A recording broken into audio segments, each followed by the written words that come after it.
Masera.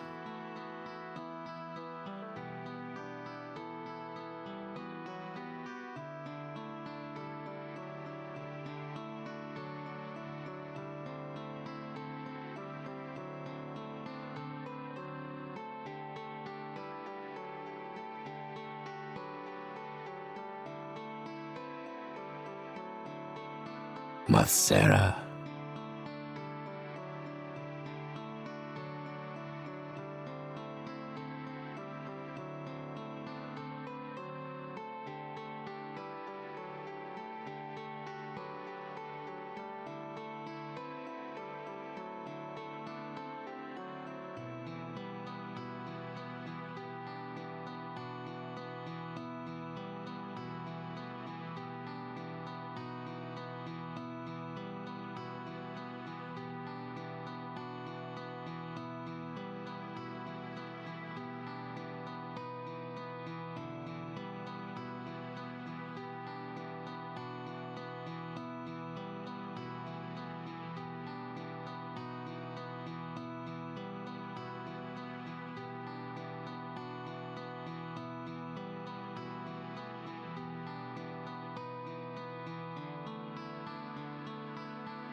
Masera.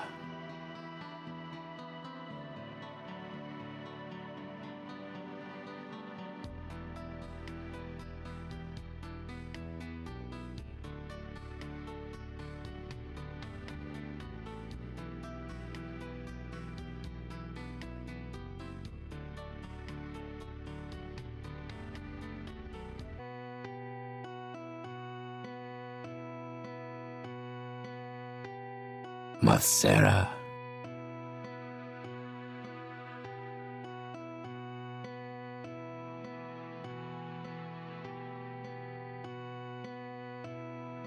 Masera.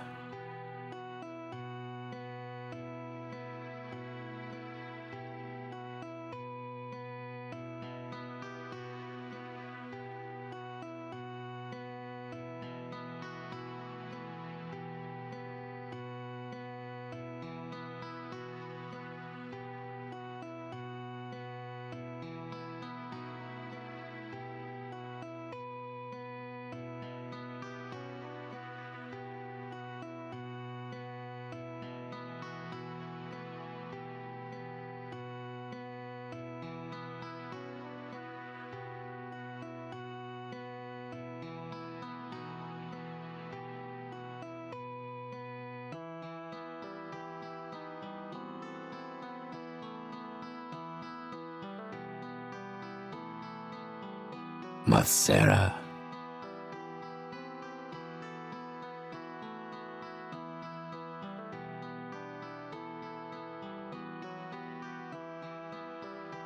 Masera.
Alright, we're gonna start off the stream a little bit more casually because everything has decided to explode. So even though ads are still running, you guys have already sat through a bunch of ads, you guys have already sat through a bunch of technical difficulties, so I will forego the intro until we actually get things started, but rebooting OBS has apparently not fixed the issue that we are having, which is that my multi-chat plugin is not working. So if you see me looking up here, it's because I'm wanting to read you guys on the Twitch side, and I think that YouTube is still working on my ADAM multi-stream. I'm not sure why I'm not getting Twitch right now. So I'm actually, you know what? It's probably a good idea. I'm just gonna pull Twitch chat up where I would normally be reading chat, and that way I can read chat as normal and there will be no weirdness. My friends, welcome in. How was the week? I hope everybody is doing well. I really could have used the stream behaving itself today. That really would have been amazing with the kind of week that I've been having, but software issues abound, I guess. It's been a long week for me. It's been a very long week indeed. Work has... I thought this new job site would be a lot chiller than... Well, and up to this point it has been. But yeah, they're starting to ask for overtime again. It's becoming very, very difficult for me to have a life outside of working, because when I'm not working, I'm either tired from working or I'm trying to rest in anticipation of the next day's work, which it's made doing videos and streaming and everything very, very difficult. So I do apologize to those of you who have been looking forward to the stream. This is the only stream that I've been able to manage this week.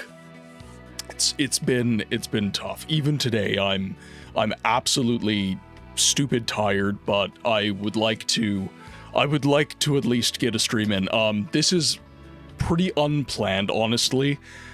I kind of just want to organically decide what we want to play today.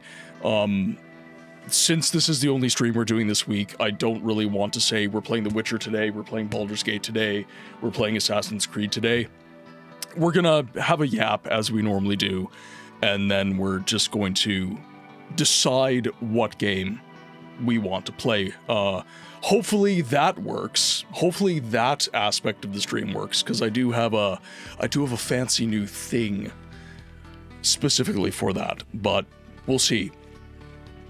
I think Twitch has honestly been giving a lot of people issues lately. They've implemented a bunch of new features. I won't get into the features because everybody and their dog has commented on them to this point, and I think it's causing It might be causing some back-end issues with Twitch, because as we all know, Twitch is kind of held together by by bubblegum and duct tape, honestly. Yeah, it's... I'm really not sure why I'm having... Huh?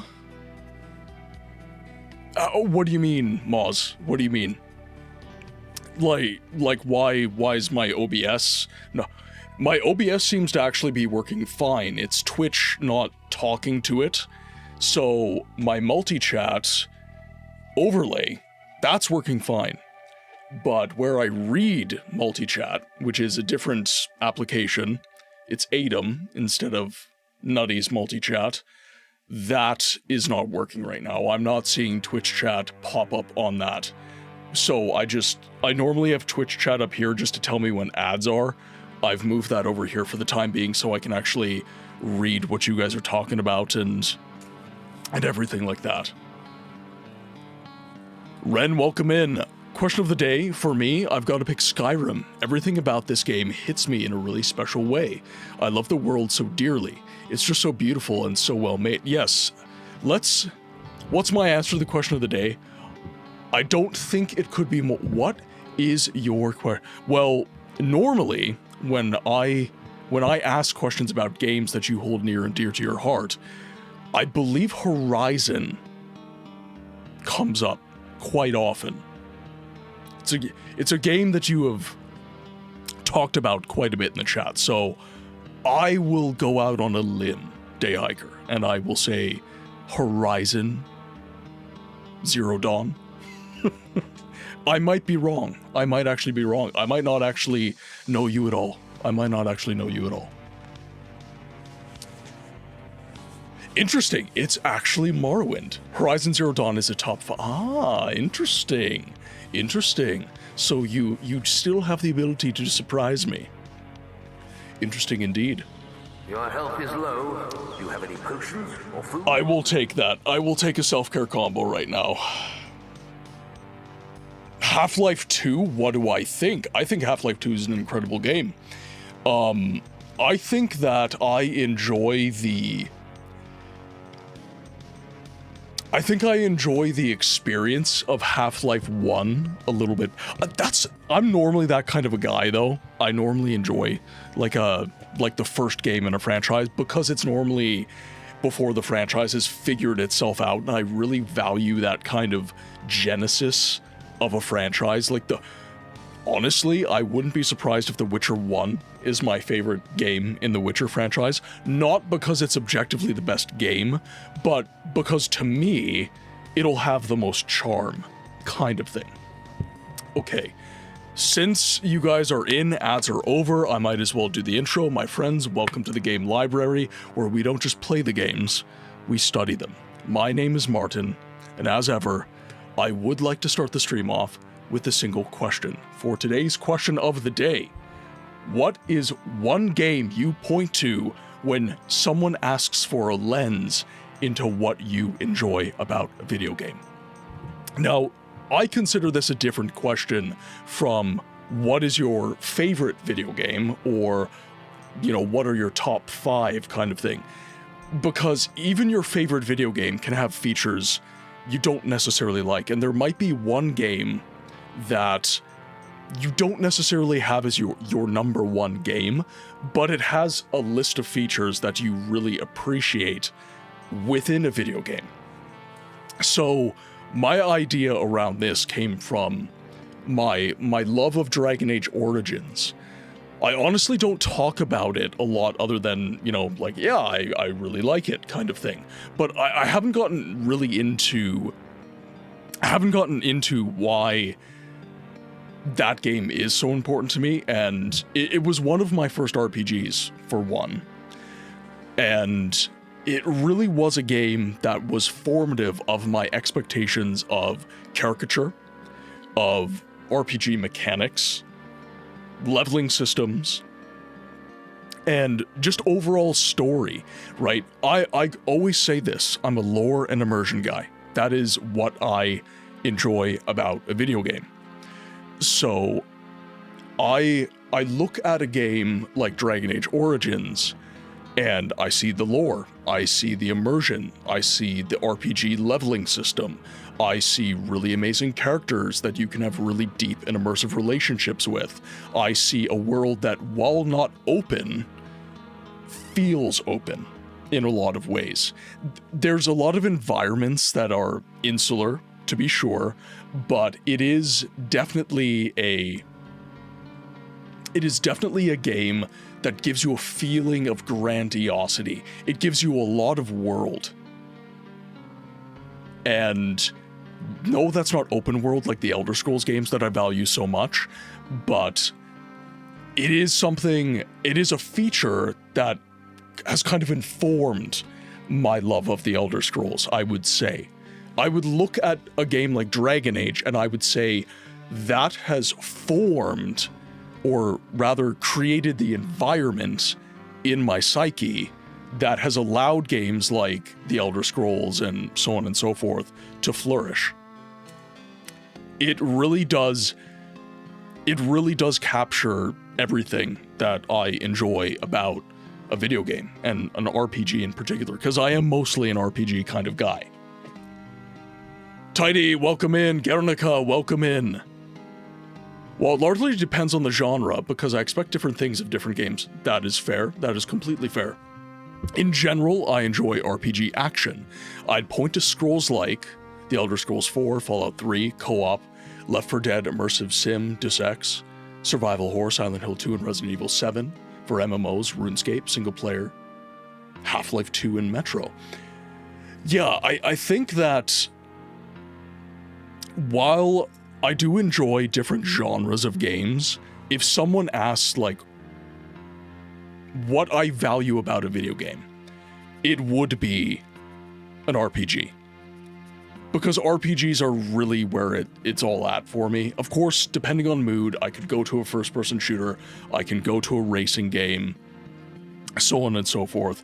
But RPG is really what I enjoy the most. And if I look at a game like Dragon Age, again, story, caricature, lore, immersion, big feeling world, grandiosity, that sort of thing, I can find things in Halo that I love about Dragon Age Origins, which is amazing lore and amazing immersive feeling. Halo is an incredibly immersive feeling game. Even though it's a first-person shooter, there's something in Dragon Age Origins, which I would point to, and that can be found in that game, which I also enjoy quite a bit. What do you think of the Lords of the Ring Shadow Drop remaster of War in the North, I believe? I think it's cool.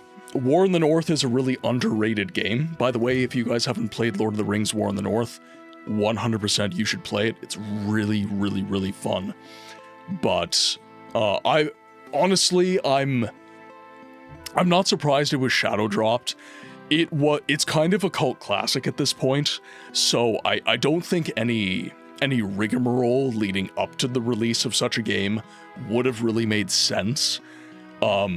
And really giving it any sort of press, because you pay for media, right?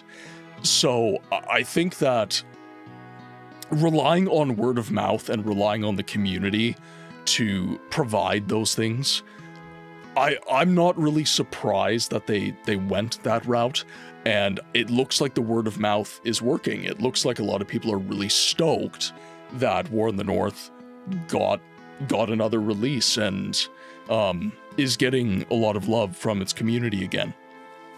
But this goes back to a thought that I've kind of always had about games like War in the North, which is, you know, they're not dead games. It's just access is an issue, because War in the North was largely console locked to its original console iterations, and now we can play it again. We can play it on modern hardware because we might have gotten rid of our 360s or our PS3s and so on and so forth. So I think that the success of War in the North being shadow dropped and talked about so much and everything, I think that is proof of concept of what I talk about on the channel, which is, for the games that we love, really a big issue for us is it's an access conversation, because a lot of us have decided that we don't want to keep massive physical media libraries. We want to live lean. We want to be minimalist and stuff like that. Question of the day from Jerkops: Metal Gear Solid: The Phantom Pain. Even though a lot of my favorite games are story-heavy RPGs, Metal Gear Solid: The Phantom Pain is an excellent showcase and blend of player agency in terms of its gameplay, giving you a scenario and letting you have a blast with different tools the game gives you. Alternate solutions and excellent game feel. Audibel PT: My answer is Mass Effect 2. RPG menu elements, choice and branching dialogue, smooth combat with both real-time and pause play, a morality system, lots of replay value, and it's the perfect game. I would say that BioWare in that era, pretty much like Dragon Age Origins, Mass Effect 2, I would agree, is kind of it's the zenith of the Mass Effect games, because Mass Effect 3 had dead ending. Mass Effect 2 improved the combat of Mass Effect 1 and really leaned in to the darkness of it. I think that's what made Mass Effect 2 so interesting is, you know, Shepard was a hero on the run in Mass Effect 1, but within Mass Effect 2, you kind of got to see the armpit of Mass Effect's universe. You know, you got to see the dregs of its society, and I really think that made it, like, edgy in a way that Mass Effect 1 and 3 aren't. And I would agree that it is pretty much it's damn near a perfect game. Dragon Age Origins would probably be dragged down by its combat for a lot of people. I don't really mind it because I am admittedly a pretty capricious gamer in that I have a lot of tolerance for obscurity that other people don't. So I would agree if I was not someone who had as much love for obtuse mechanics and stuff, I would honestly probably go with Mass Effect 2 as well. Mass Effect is huge. They're such good games. They're such good games. Conan: Hell of a tough one to answer, but I'll settle for Guild Wars 1. And even that doesn't expand to other things I love in video games, but it is something that was there through rough times growing up and leading to lifelong friendships and community. Yeah, I'm sorry I'm missing a lot of chats, guys. The stream started on a really rough note with a lot of stuff, like, it probably looked fine to you guys on face value, but behind the scenes, my OBS was freaking the F out. Like, I started up my computer, I started OBS, everything looked fine, I went live, and then I basically just got warning signs popping up all over the place. So I'll probably have to do a reinstall of OBS just to make sure it's running nice. I've been doing a lot of, for some reason, streamer bots, Twitch, OBS, like everyone's rolling out updates right now, and I don't know what it is about me in particular. Streamer bot update made a lot of alerts not work. Twitch update, like, it's making chat not work, basically. Like, Twitch chat's working fine, but it's not speaking to my ADEM app. And then OBS the other day, you know, when I updated it, it didn't jive very nicely, so I do apologize. I am scrolling back, I'm trying to get to everyone's question of the day, but yeah, I'm admittedly pretty tired, and I was a little bit flustered with the way that the stream started. I was not impressed. I was not happy with the way things went when I started the stream.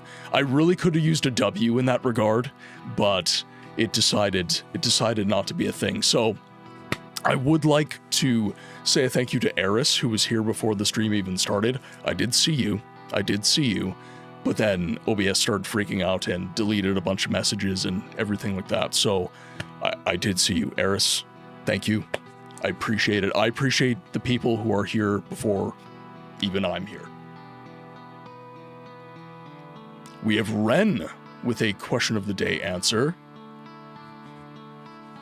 Oh, sorry, I believe I read, yeah, okay, Skyrim, I did read that one already. Kirsix, I would pick Genshin Impact because it was an interesting lore and open world I like to explore in games. It's interesting to me. So Genshin Impact is admittedly the kind of game that I personally don't value a whole lot. The whole gacha genre is one that I'm not super knowledgeable on, and I'm not super into either.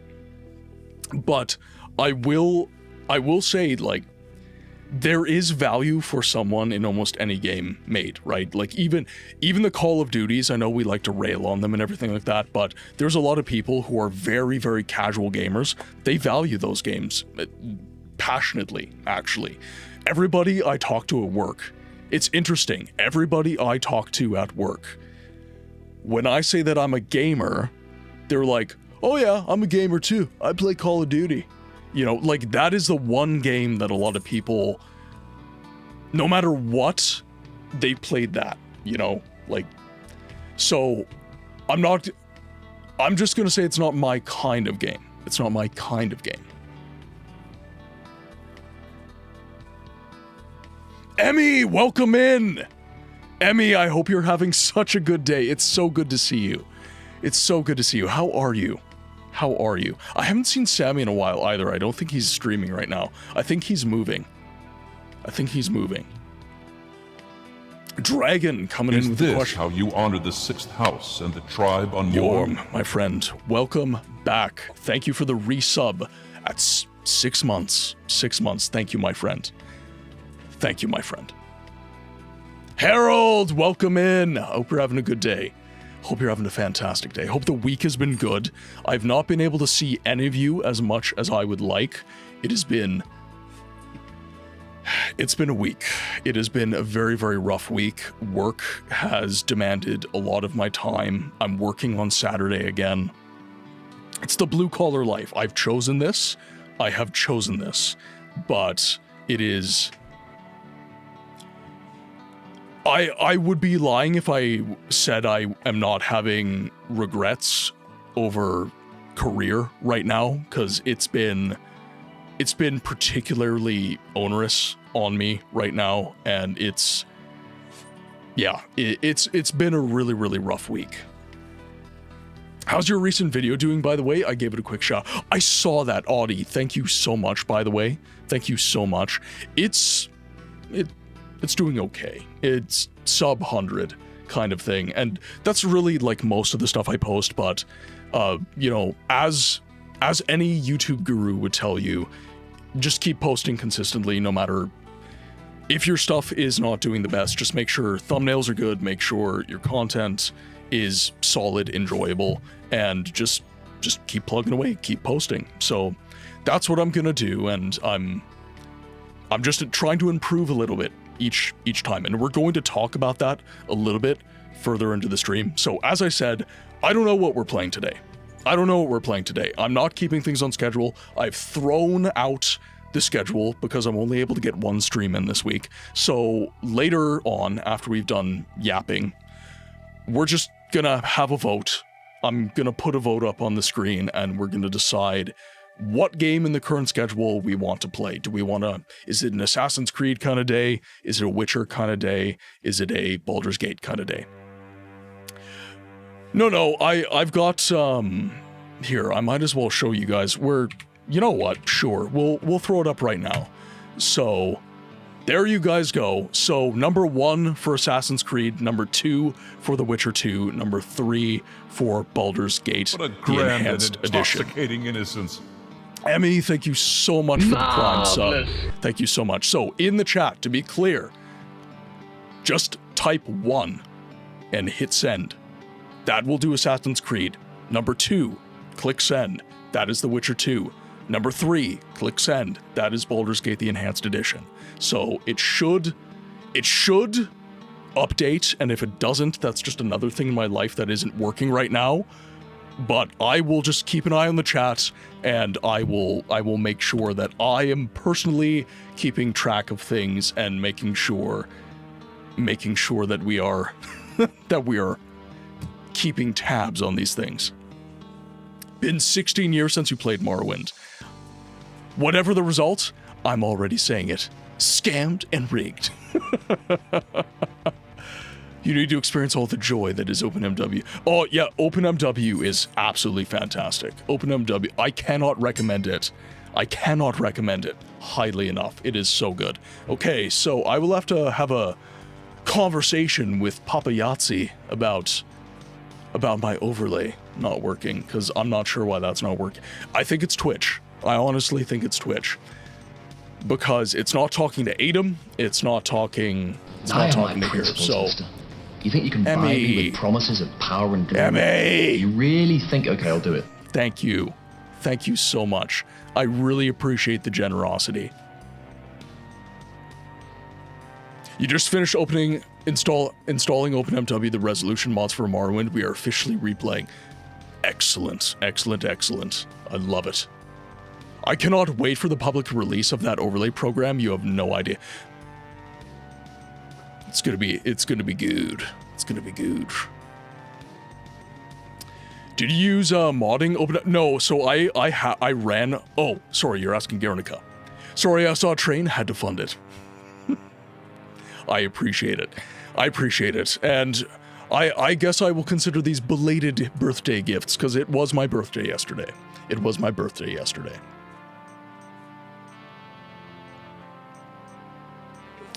Sorry, just scrolling back, making sure I'm not missing anything. Thank you guys, thank you guys. Yeah, with those recent things Twitch is implementing, undoubtedly things are a bit wonky on Twitch. You know, it's... Wait, it's your birthday? I am my principles, Lister. You think you can buy me with promises of power and glory? All right, thank you. You really think, okay, I'll do it. Oops, I clicked something. What does it do? I have my principles, Lister. You think you can buy me with promises of power and glory? It's appreciated, guys. You really think, okay, seriously, it's really, really appreciated. Yeah, you guys are awesome. You guys are... I'm so lucky to have such an amazing community. Thank you so much for all the love. Thank you so much.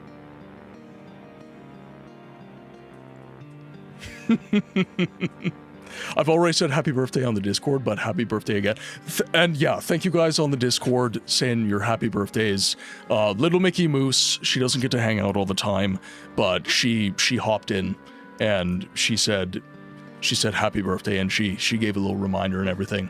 I literally have your birthday written down in my planner. I looked at it and then immediately forgot because Adobe was crashing my... See, Audie, you understand. Like, this is why Audie and I are friends. Audie and I understand how much of an existential crisis, like, this happened to be literally today, right? When your shit crashes, when stuff just stops working, it is like, as a content creator, it's just like your world's ending. It's so what shitty. A grand and intoxicating innocence. Font Crimes, thank you for the Prime subby. 15 months. 15 months. I unironically cried around 7 hours in. Yeah, like, 100%. 100%. Like, I literally, when OBS started crashing today, like, I really wanted to stream today. I've missed you guys. I hate not streaming. Like, you need to understand this. I hate not streaming. So, when OBS started, I had a shit day, just a horrible, horrible day at work. It was like, I was in a stud wall like this, doing my plumbing, so like, my neck hurts, like, my shoulders, like, I had a bad day. Fighting with copper drainage pipe. And the stream, like, I just needed the stream to run, and it wouldn't even do that. It wouldn't even do that. So I was like... Like, do I just have a mental breakdown? Like, it's just like, sure, we'll, fuck it, we'll just have a mental breakdown. All right, so, just scrolling back in the chat, it looks like, for the people that did vote, it looks like it is currently a tie between The Witcher 2 and Baldur's Gate, the Enhanced Edition. So, Dragon, I am going to let you put up an actual Twitch poll, because my fancy overlay thing decided not to work. So please, guys, make sure to vote for the game that you want to see. Hopefully that works. Cam, welcome in. I have the mental fortitude of a paper straw. A mild inconvenience is enough to ruin my day. There's a poll here. So yeah, here, once Dragon will be putting up a poll in a moment. I don't have a plan for today. Like, this is just a kind of a fuck it kind of day for me. I had a horrible day at work. Absolutely horrible day at work. So I'm just saying, screw it. We're gonna play whatever the community wants. It's scheduleless kind of day, and we're just having a yap and everything. So Darkfire, thank you so much for popping in on the YouTube and the Twitch side. I am having massive technical difficulties today. Massive technical difficulties. So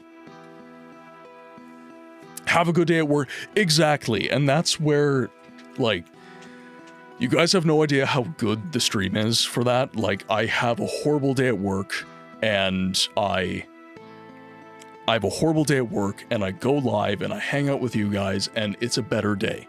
We get to have a conversation about what we love, and we get to play some games, be a community for a little while, and then I always feel better when I stream. I always feel better when I stream, and it sucks when I don't get to. And that's where, like, that's where the day job getting in the way has really impacts me in a negative way, I gotta say. Great to see you. It's great to have you, Darkfire. It's absolutely great to have you. So I fixed it by downgrade. Oh, so you had to downgrade. Maybe that's what I have to do. Maybe I just have to take my OBS back to the Stone Age. Quinn, you're being a mooch. You're being an absolute mooch. All right, fine. You get to say hello to chat, but you do not, I repeat, do not get a treat. You do not get a treat. She knows they're there. She just locked right in. You just locked right in. I didn't do the last OBS update. I heard it broke. Yeah, it broke stuff.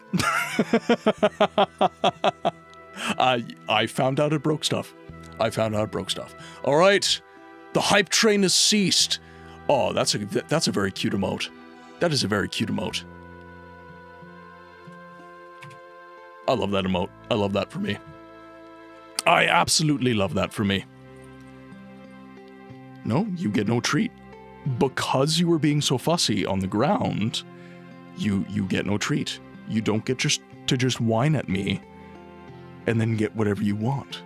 It's not how this works. No.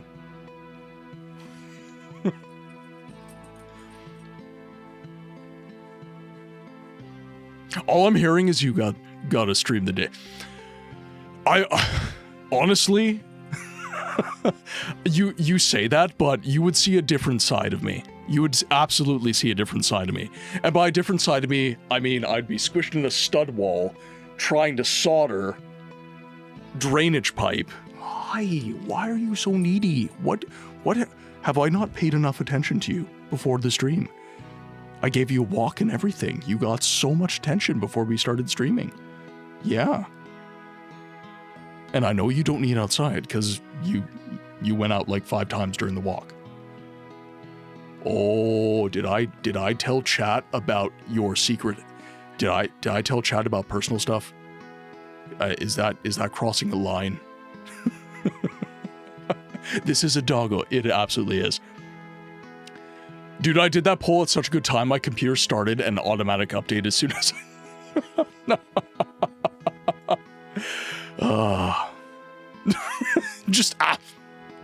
just quickly, fuck! My cat likes to co-pilot when I play Mech Warrior, his favorite game by far. Quinn's, what would Quinn's favorite game be? I think Quinn really liked when we played Thief. Yeah? Did you like Thief? Was that one of your favorite games? Can you say hi to chat? Say hi. Oh, that was a little bit loud. That wasn't inside voice. No, inside voice. Shh. Inside. There you go. Okay. You hop off.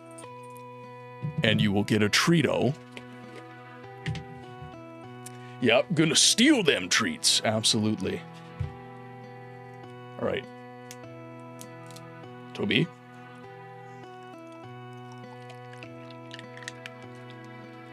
Good boy. Toby. Off. This is Quinn's turn. This is Quinn's turn. Quinn. Over here.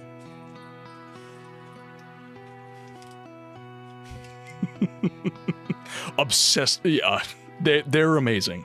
They are amazing. Half of my mental health is literally just these dogs, honestly. Like, I cannot express to you guys how important it is to have pets. You know, just fuzzy, cuddly things at home that just absolutely adore your face. No matter how bad your day's been, they're just there with a smile and a snuggle, and they're absolutely fantastic. Unless you have a cat, and then feed me, you peasant.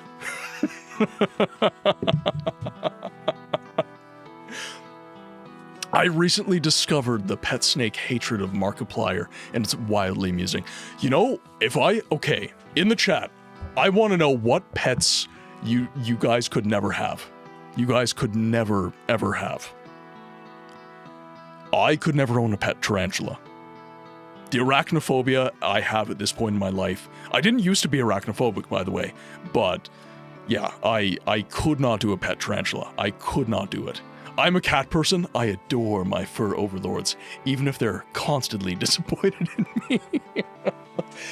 Just, oh, it's you. The litter needs changing. My only limit is what the law says I can't. Ah, I see. So, Emmy is what I'm hearing, Emmy, is that you would have a pet skunk, you would have a pet raccoon, you would have a pet otter, just all the furry things. Just give it all. Give it all to Emmy. Give it all to Emmy. I couldn't do a dog simply because I don't have the energy. Okay, I will say that, Dragon. Dogs take a lot of energy. They do. They're loving and fantastic, but if you don't take them for walkies, they will ruin your life. They would absolutely. Quinn and Toby, if I don't walk them, would absolutely 100%, without a shadow of a doubt, destroy my entire home. 100%. They are herding dogs. They need to work. I would never have a bird. I love the idea, but I don't want him shitting on everything and having no real control. Whoa! I was not expecting that. Guys, you surprised me. You have absolutely surprised me. I was expecting The Witcher 2 to win. I'm not gonna lie. I was expecting The Witcher 2 to win. Wait, there's a brake pedal? Da fuck? The fuck? Baldur's Gate 1. Baldur's Gate 1. Well, Darkfire, if the poll didn't appear for you, please let me know. Let me know what you would like to see. Baldur's Gate 1 will probably still win, but let me know what you would like to see. My cat was a husky in a previous life. The personality is spot on. He howls until... A cat that plays fetch? Okay. You know what? Actually, I shouldn't be that... You would like to see Alright. Well, Baldur's Gate 1 is definitely winning then. Baldur's Gate 1 is definitely winning. I shouldn't say I'm surprised to hear a cat plays fetch, simply because my neighbors have cats, and their cat is, yeah, remarkably that energy, I would say. Sorry, 1 second, guys. I'm just trying to... Here, yeah, there we go.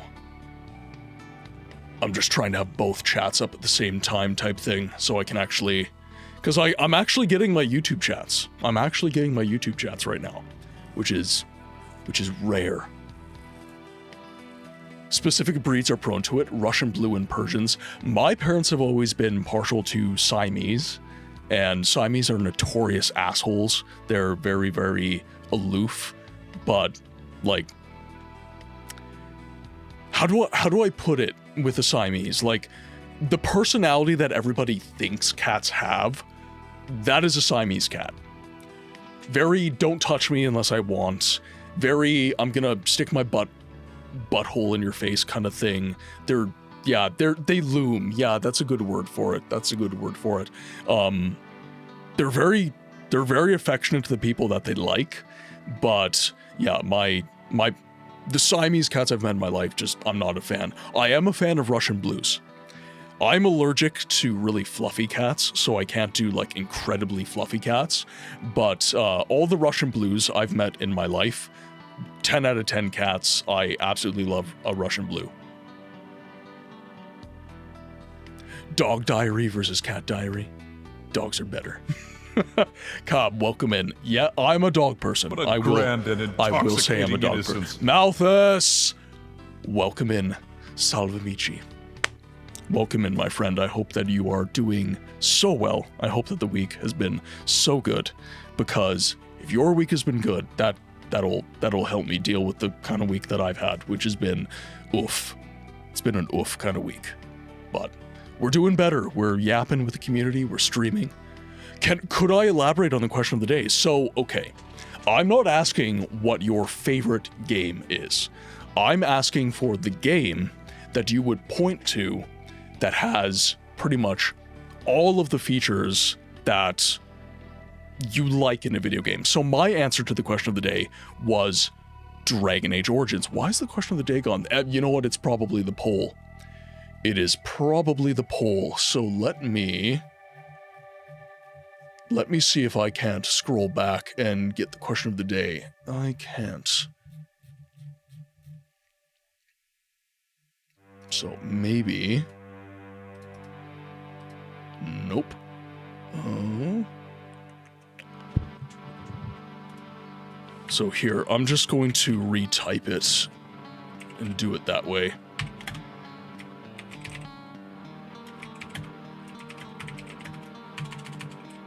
Hemo, welcome in on the YouTube side. Hope you're having a good day, my friend. Clone, welcome in. I hope you're having an absolutely fantastic day. Welcome in. So you're saying a game that set industry standards or ones that followed. No, I'm saying a game that you point to as a game that is... It's a game that defines what you love about video games. So again, Dragon Age Origins, great character arcs, great interpersonal relationships, great lore, great story, a world that felt open without actually being open, kind of thing. So lore and immersion. I like Halo.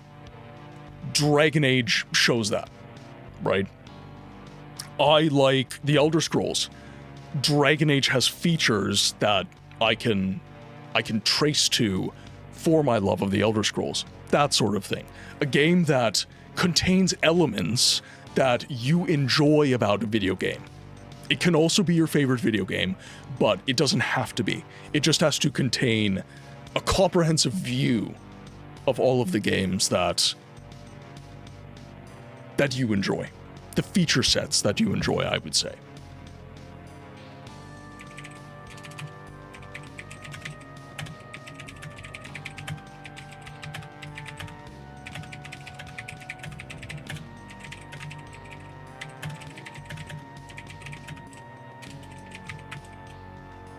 This is like my third time replacing the question of the day, so I do apologize if it disappears again. Twitch be twitching right now. Twitch be twitching hard. Yor sent you? Thank you so much, Yorm. Thank you very much. Me? No, Yorm. Don't be bashful. Don't be bashful. But Clone, welcome in. I'm glad to have you. I'm glad to have you. Friend of Yorm's is a friend of mine. Too bad my temporary imprisonment on mobile hinders me from being useful in this pinning endeavor. It is what it is, right? Honestly, we had that one issue, like one day Dragon was trying to put a poll up. I think it took him, what did it take you? It took you 7 tries before Twitch actually let you do it. Dragon Age Origins is one of your it's an absolutely immaculate video game. It might not be the best video game ever made, but it is an absolutely immaculate video game. And it is the one game I would point to if I had to say, like, this is the feature set that I enjoy in video games, Dragon Age Origins. Absolutely. Absolutely. Avalon, welcome in. I'm doing better now that I'm streaming. It was a difficult week, very physically draining. The hours have not been my favorite, like 8-hour days for most of the week, but I'm going to be working on the weekend. A lot of people are asking for me to play, or, sorry, I'm thinking about the stream right now. A lot of people are asking for me to work overtime, work after hours and stuff. And again, in the trades, it's worded like a question. It's worded like, can you work this weekend? But really, in the trades a lot of the time, your managers will keep tabs on how often you play ball, as it were. And it's not a good or a bad thing, I would say. It's just the nature of the industry. And if I'm someone who doesn't play ball, there's a chance when times get hard, and in the trades they often do, you get voted off the island. So I want to play ball so I don't get voted off the island. So what you're saying is you want to be their good books. Actually, there is one guy at work who is like really supportive of what I do. He thinks it's the neatest thing in the world. He's an older guy, and he, like, this is like magic to him, basically. And I would always come into work, and he just puts a smile on my face. He's just an awesome dude. And he'll just, he'll be getting the work site ready and everything, and he'll just be like, "Hey, I caught the stream yesterday," and he'll just start telling people about it, just talking about what I was doing, what we were talking about during the stream and everything. Talks about the videos and how well done they are and everything like that. And it's kind of awesome to have a cheerleader like that at work, honestly. I'm not working with him, we're not at the same job site right now, but yeah, he's an absolutely fantastic dude, and I definitely love having that in my workspace. That's always been amazing. Well, it happens to line up with one of my Mount Rushmore fave games ever of all time, The Secret of Mana for the SNES. 1, it's a banger of an OST. 2, the combat is small and snappy and concise and well packaged. The game is linear enough, and it doesn't feel forced while being pseudo-open world. The story was light enough that you can skim through it all, and it's just fine you don't really miss much. It's also rewarding to play over and over and over again.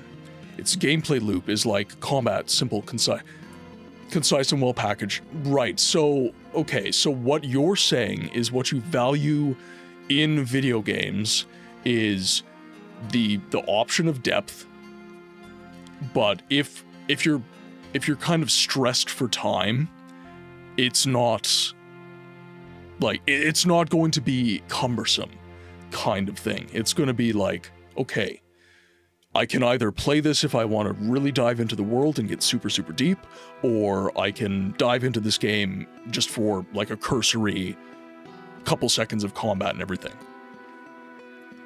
I hope summer ends soon. I'm melting here. It's been, that's part of the reason I'm so tired from work as well, is like, it's an air-conditioned building, but where we're working, everything is demoed. So all the air conditioners are essentially just covered to prevent them from having any issues and everything. Doom Guy, welcome in. I saw your title and was curious about the conversation. Can you elaborate on foundational game? It is a game that, it could be one of your top games, but it is a game that contains every feature, or almost every feature, that you love in a video game. So the question of the day, it's pinned at the top of chat. What is the one game you point to when someone asks for a lens in what you enjoy about a video game?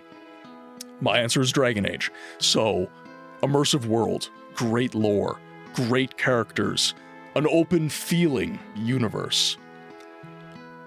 Those are a lot of the things that I value in a game. It's fantasy, which I prefer fantasy to sci-fi. So Dragon Age is something I could point to as like, I like the Elder Scrolls. Dragon Age has features and personality that those games have. I like Halo. Halo is very immersive and full of lore.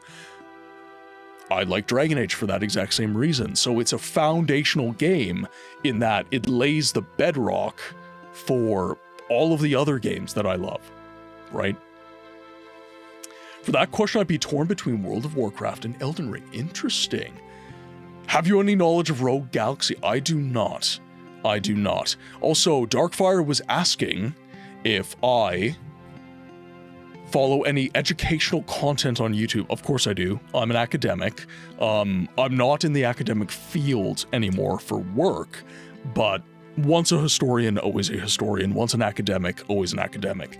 It changes the way your brain works. So I'm always consuming educational content. I'm always trying to grow my knowledge base.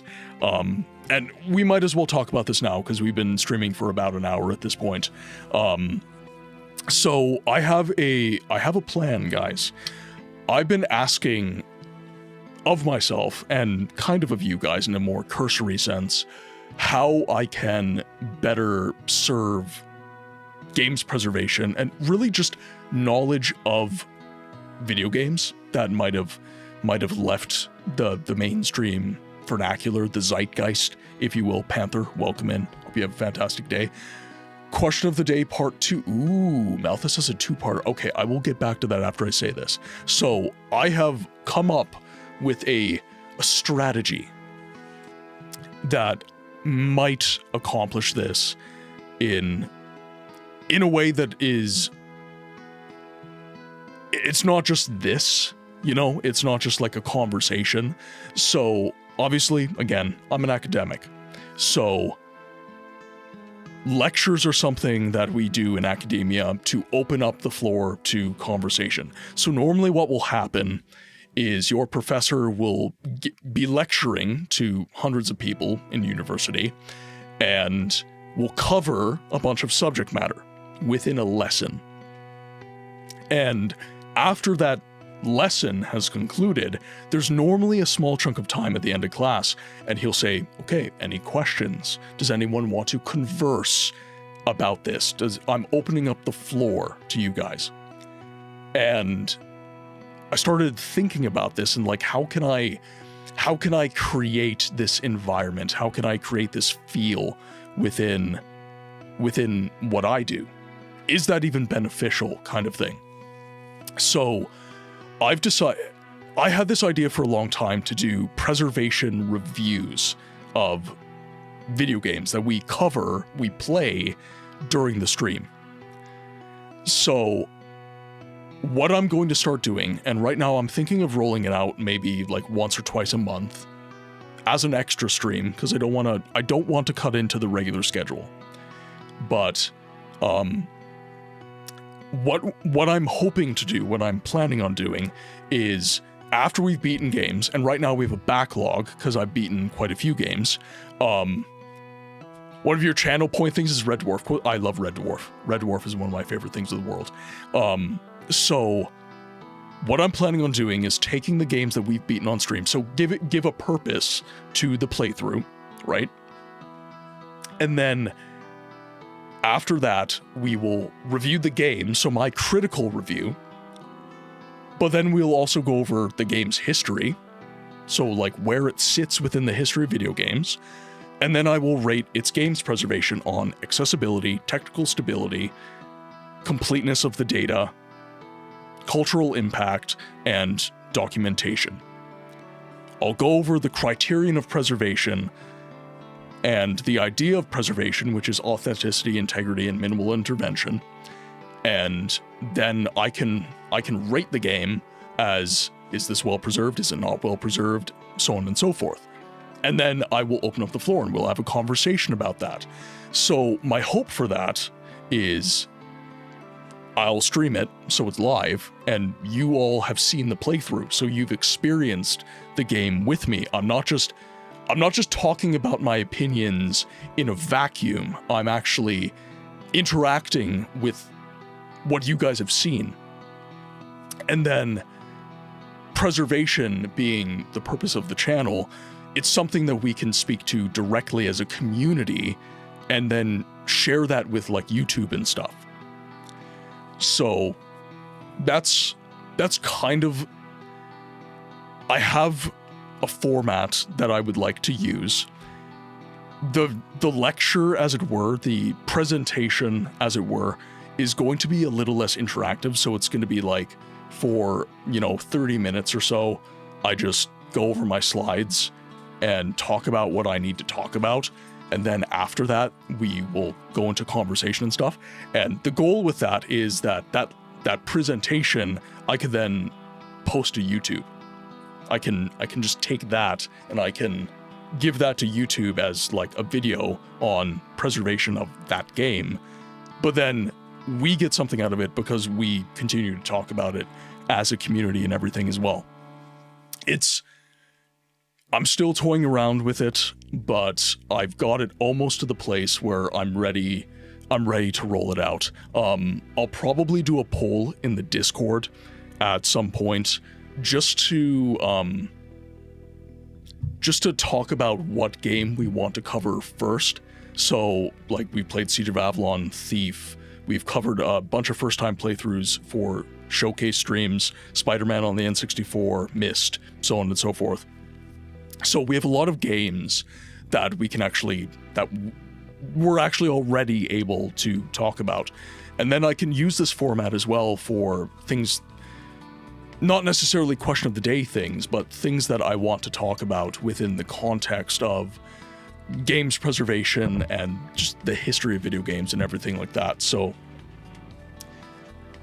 ads are going to be starting in about 2 minutes. I will be availing myself of a break because, as I said, the stream started off pretty rocky because of OBS, so I would like to just get up, stretch my legs, grab something to drink, open up Baldur's Gate so that we can start playing the game.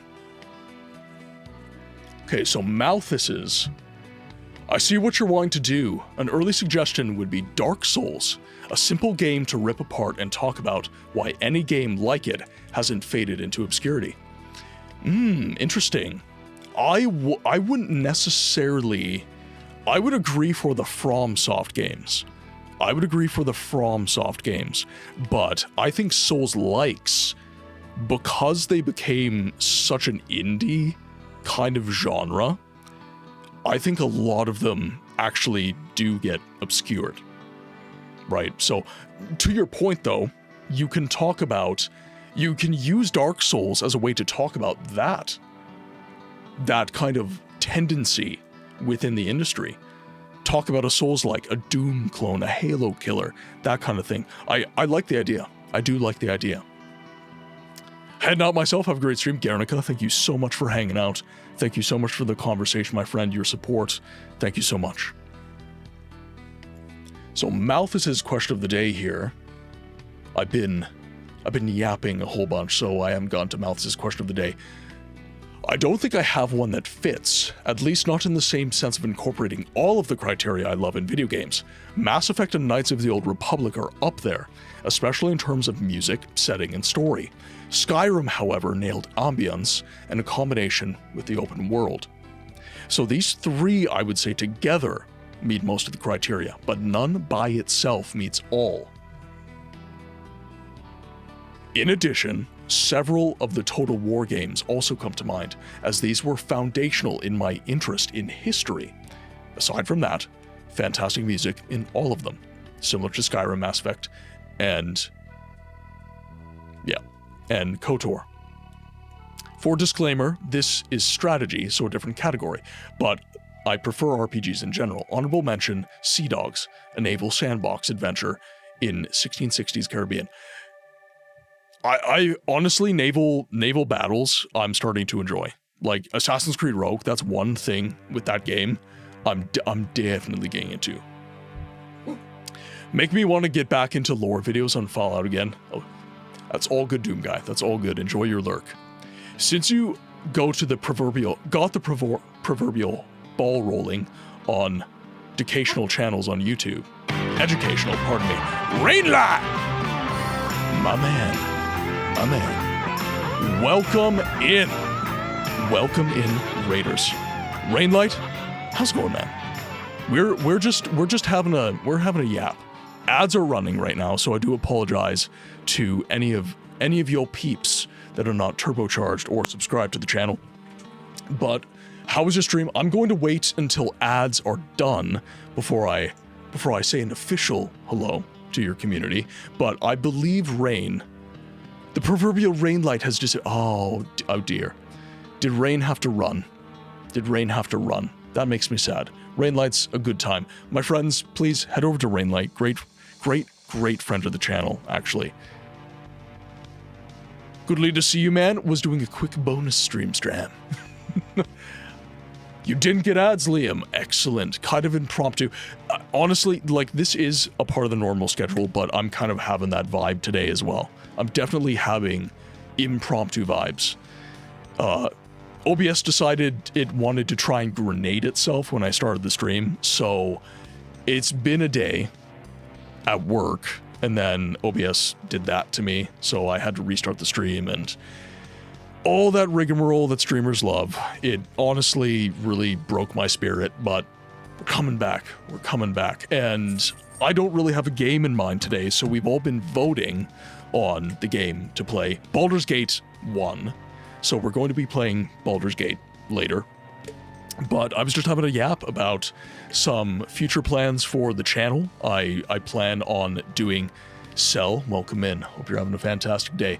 I was just having some musings, some conversation about the future of the channel, some stream to YouTube content I'm planning on doing a presentation series of streams on the preservation of video games that we played on the channel. So purpose to the playthrough, and then I give a critical review. We go over the historic outlook on the game, and then I review its preservation today. So, ads will be ending in about 45 seconds. How are you keeping? Good week, fun week ahead? Unfortunately not. No, the week was heckin' stressful. The week was not good. It was not good. But got through it. I am working tomorrow as well, but I'm glad to be streaming. I was kind of saying to the community earlier, I don't like not streaming. Like, streaming is, I love this. I absolutely love this. So every day that I don't get to do this, it sucks. It really does. So I'm glad that I managed to get a stream in today. I'm very tired. Work has just been really, like, to give you guys, I'm a plumber by day.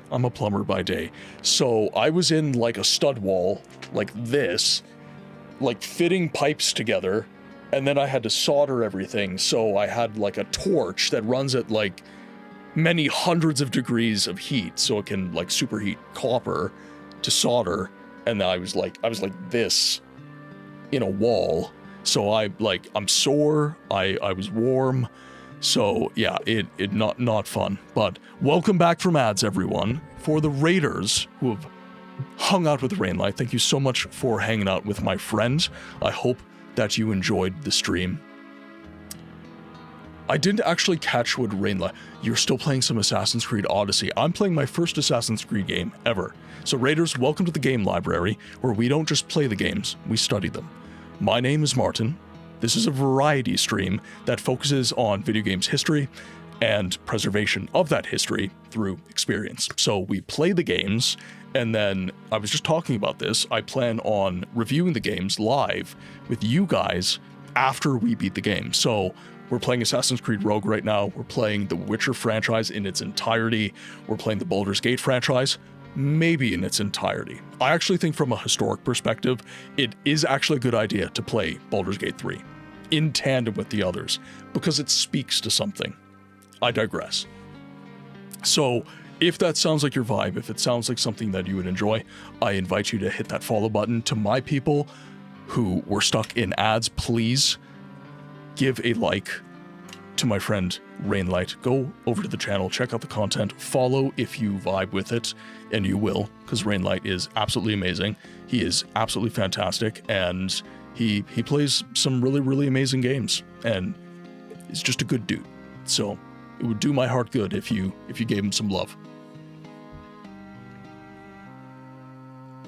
Sorry to hear. Hopefully tonight will be more fun. Well, we're playing some Baldur's Gate, so it's 100% going to be more fun. Now, if you do have to raid and run, and Rain, I know this is an impromptu stream for you, so you might have to run quick, but if you do, please, food, water, sleep, self-care, it's more important than the stream. Take care of yourselves, guys. It's very, very important to me, not just to you. Game Freak, welcome in. Hope you're having a fantastic day. Hope you're having a great day. Okay, so I was not able to take a break during the ads. I was gonna take a break to kind of stretch my legs and recover from the mess that OBS was at the start of the stream, and then we were going to dive into some Baldur's Gate the Enhanced Edition, which won the vote, so that's the game we're playing today. It was a very impromptu sort of stream vibe today, so the break will let me change the name of the stream and everything like that, and take a little bit of a break for myself. So I will leave you guys with the clips, and I will be right back. Again? Really? Right? That's good, Sigma. Can you sing? Now, if you'll excuse me, I have to collect foreskin for Dagoth Ur. Yeah, Vivek mole-egged his ball, so much so that it made history. They wrote a book about it. The entire sermon is a prolonged allegory about post-nut Claire. Now, excuse me while I enjoy my high tea. Tastes like aristocracy. No, I can't. I can't do it. Oh, wait. I love how that's how you're gay. What the fuck? Suck on a glorious amount of all-American custard!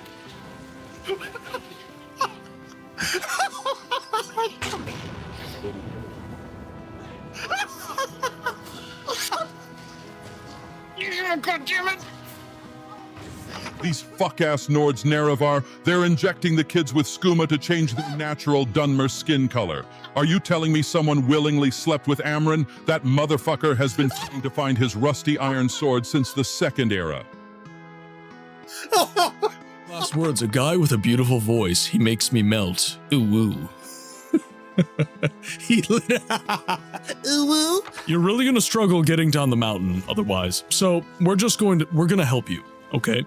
Okay, are you ready? Ooh, they knocked the wind out of my balls. Well, okay, it's not a level 3 unrelenting force, so you wanna know the best part about the Hist? Their entire existence is a pun. They're arboreal appearing entities that exist outside of space-time. They see all the timeline, forward and backward. They're Hist trees.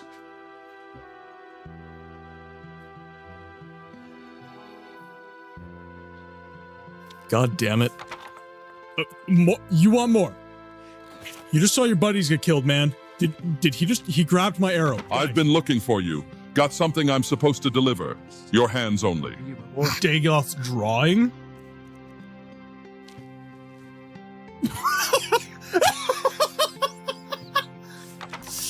All right, I'm scared. I think I'm going to die, but we're gonna see how this goes.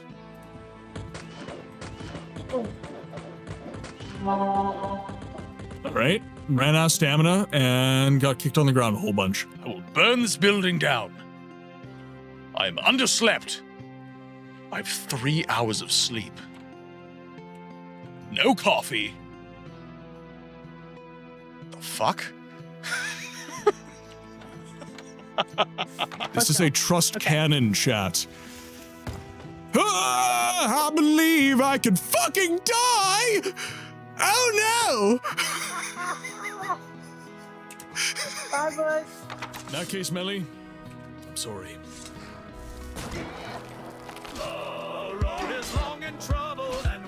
No, Melly, why are you doing this? No! With strength Melly! No! Cerberus climbs atop him, a new journey now begins.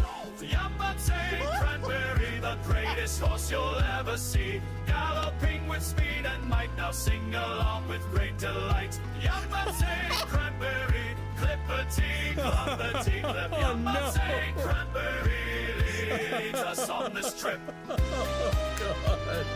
Oh, what have I done? Like, ooh, yay! You know. Oh, what the hell?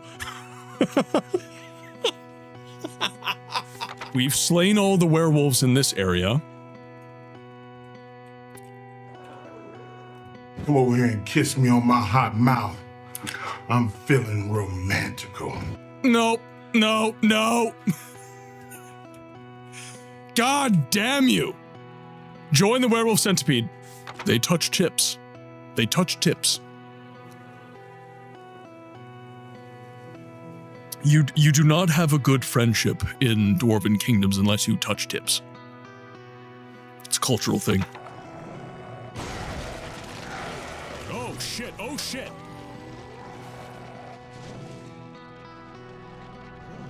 That is called thinking you have the upper hand and not actually having the upper hand. Look, man, if you would just wear some socks. I'm wearing socks right now. I have one sock on and one sock off. Fishnets. What's wrong with that? It's still a sock. Shut up.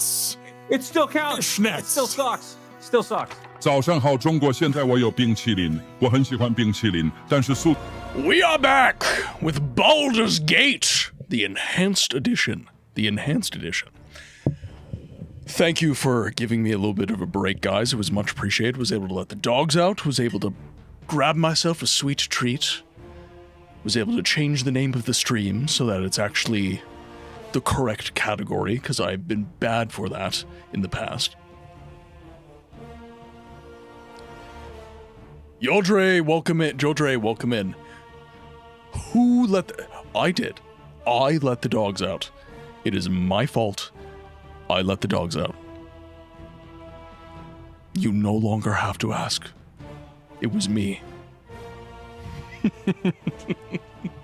All right, so we were last. Ooh. Okay, I just need to make. Okay, good. All right, so we are in Durlag's Tower. This is one of, if not the hardest dungeon in this entire damn game. So last we were here, it actually went pretty well. So there were 3, I think they were wyverns that we had to fight, and they were quite strong, but we managed to beat them all in relatively short order. I would say. I think it went pretty well. Maybe the Baldur's Gate lovers in the chat will contest this, but I think it went well. Would you like some commentary on Durlag's Tower, both in-game knowledge and or just gamer meta knowledge? As long as you're not spoiling the story for me, I'm cool with it. Now, as an aside, look at the size of this damn thing. Like, when I think of dragons, like, I think that games, Game of Thrones, like House of the Dragon, that kind of thing, they don't get the scale of a D&D dragon quite right. So, like, I am by this thing's tail. Like, that is me. Okay? That is my character. By the tail. Like, this thing is absolutely massive. It is absolutely massive. And that is one thing I will say about Dungeons and Dragons, that I enjoy the dragons in D&D a lot more than a lot of other fantasy universes. Luckily, Rain's raid interrupted you from reading my last extensive message. Luckily, as I, clearly not by accident, included some typos and left words out. Anyhow, You got the ball rolling with educational, academically inclined content on YouTube. I've gotten quite familiar with most of the historically themed, supposedly educational content creators on YouTube. Judging from my own field of expertise, I've yet to find one that can or does handle things with a sufficient level of accuracy, as would be expected from self-proclaimed academics. So far, most of these I've seen, including the bigger channels, are nowhere near as educational, but at best quality-driven pop history. I would agree. I think that's by design, though. I think that's by design. A lot of people do not want to consume academic content. They want to feel like they are.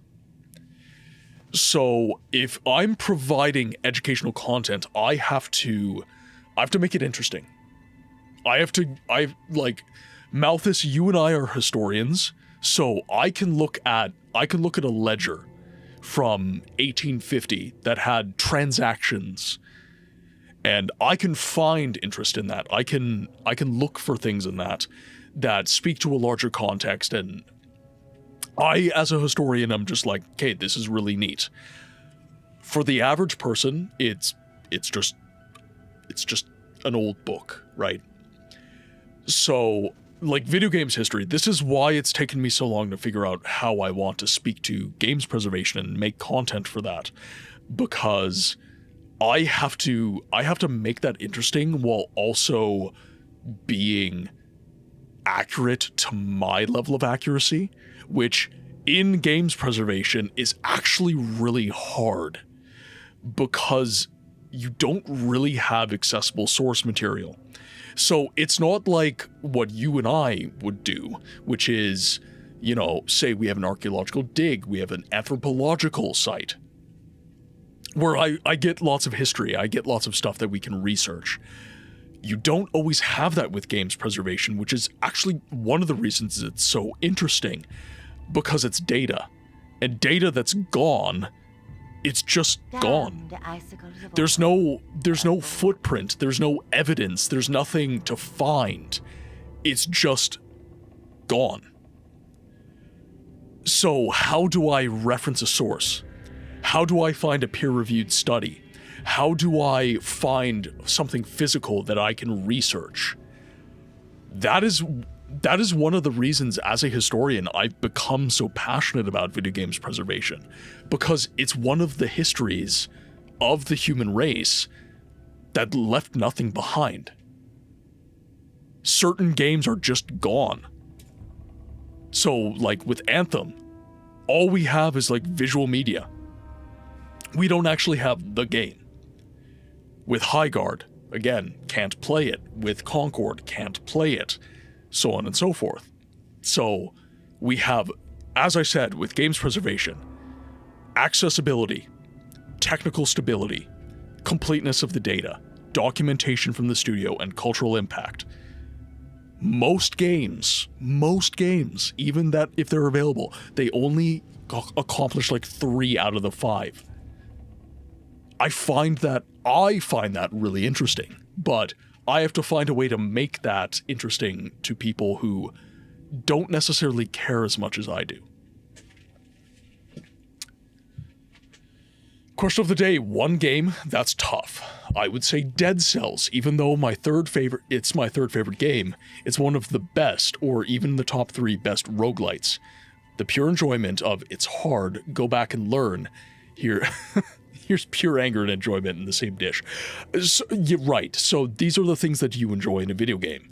So, again, what I'm trying to speak to isn't your favorite game. It is, what is a game that just says, this is the game that explains it all, kind of thing. Okay, so we have 4 doorways leading down. Now, in Durlag's tower, nothing is as it seems, and it would appear that the game is trying to give me some information, so I'm just going to quick save the game. Why can't I save it this time? Okay, there we go. The mask and tones. Down 4 tunnels lie 4 foes. Kill all 4, and the game begins. Queening can change a match, much for the worse if you're the other player.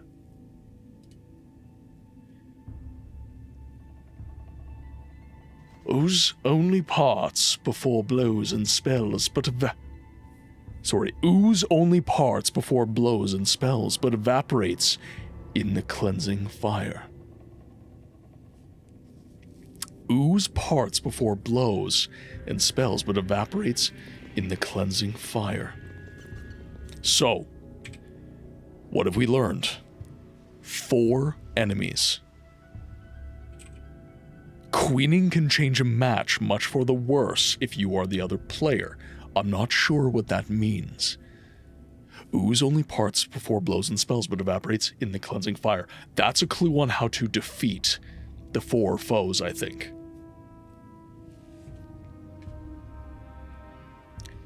In-game, just pay attention to the lore of the tower. I'll stop there. Meta knowledge, this was part of the DLC for the game. It was not in base vanilla. It was Tales of the Sword Coast add-ons. So yeah, it's going to be higher level content.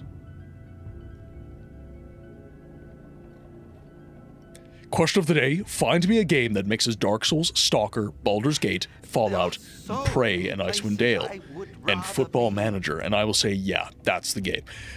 You're a hard man to peg. You're a hard man to peg. Alright. 4 foes. Alright. Now, one thing that I've learned is that I need to be detecting traps at all times. So we're going to arm that on a Moen. Just to make sure we don't get into... Ah, so it's a separate area entirely. Interesting. Okay. I'm actually a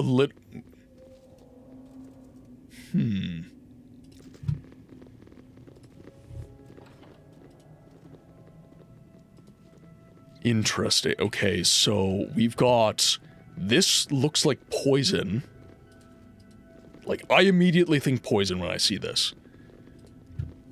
We have 2 that look normal. And then we have 1 that is slightly discolored from the others.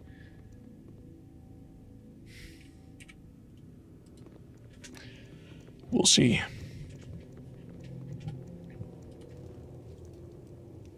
Alright, so this appears to be fire.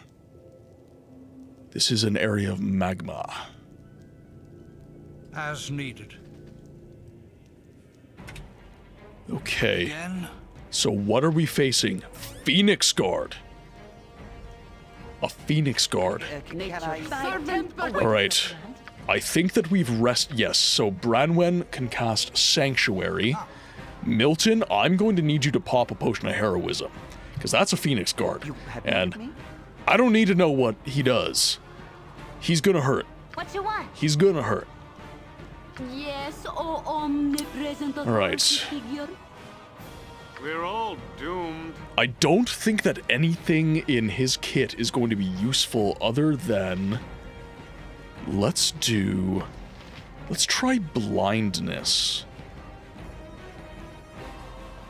Just as a shot in the dark. I'm gonna see if blindness is gonna work. By the way, books, what PSU can I buy for gaming? My PSU broke yesterday, and I obviously need a new one. PSU. I'm not sure what a PSU refers to. Could you just be a little bit more descriptive? I probably know what it is, I'm just not familiar with that nomenclature.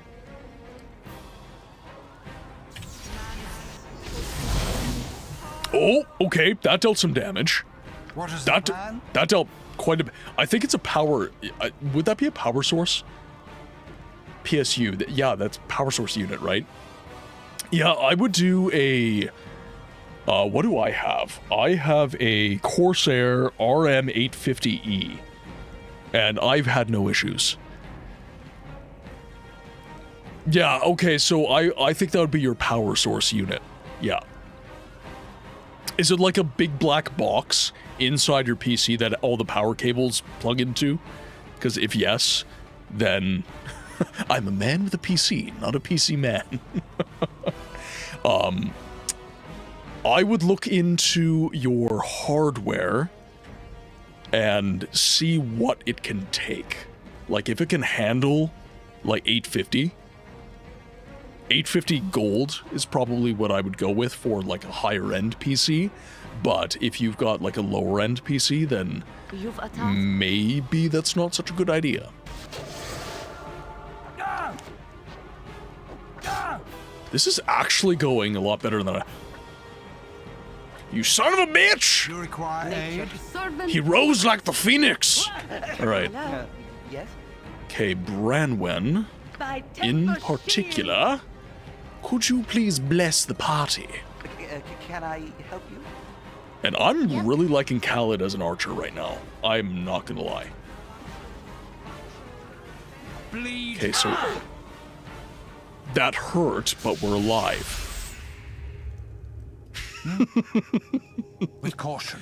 Alright. Oh, son of a bitch, there's more than one. That's not good. Yes? That's not good. Yes, oh omnipresent authority. Alright. Son of a bitch. I care not. Hello? Alright, can you aid Milton? You're a queer fellow. You can start lobbing arrows, and... I don't know, we'll try blind? Oh! Again? Okay. So the archers were almost enough. Did that kill her in one shot? What is the Interesting. So is this the end of the area?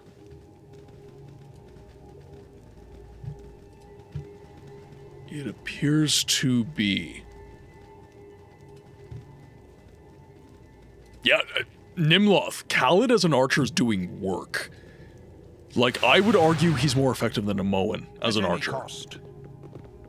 Like, having two archers just dealing fire arrow +2s, unreal damage. Like, stupid damage. So, okay. Let's think about this for a second. So we've got fire.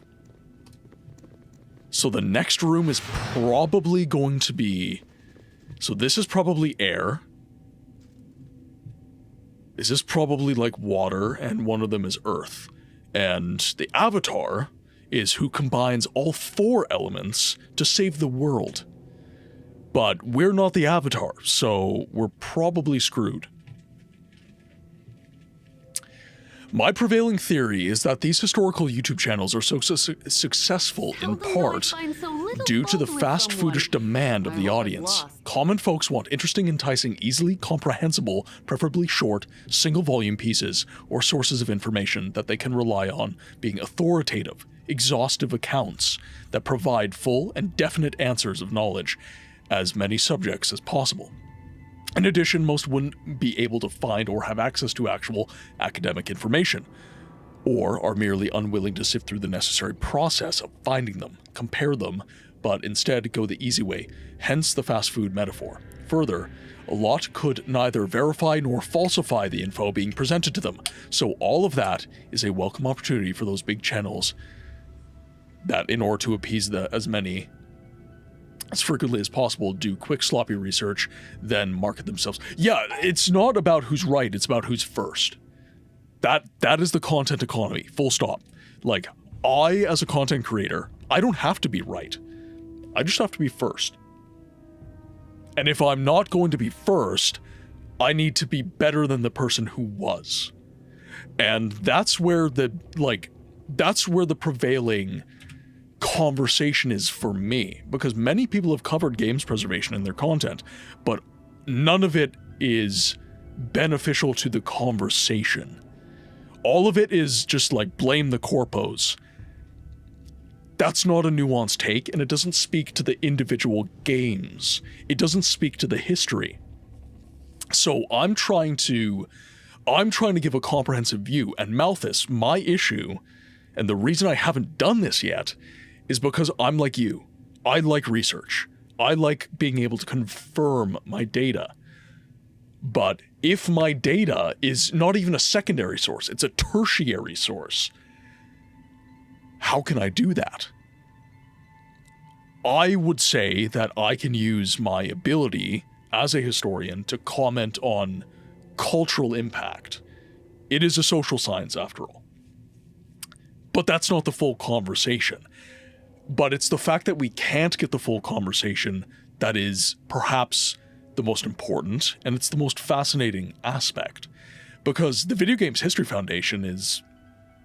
they're doing work, but when I look at the Video Game History Foundation, it takes a while for me to actually find any usable information. Moby Games is another one. It's difficult to actually get to the information you need sometimes. Milton has Firebender vibes. Just blow the damn tower, Johnny Silverhand.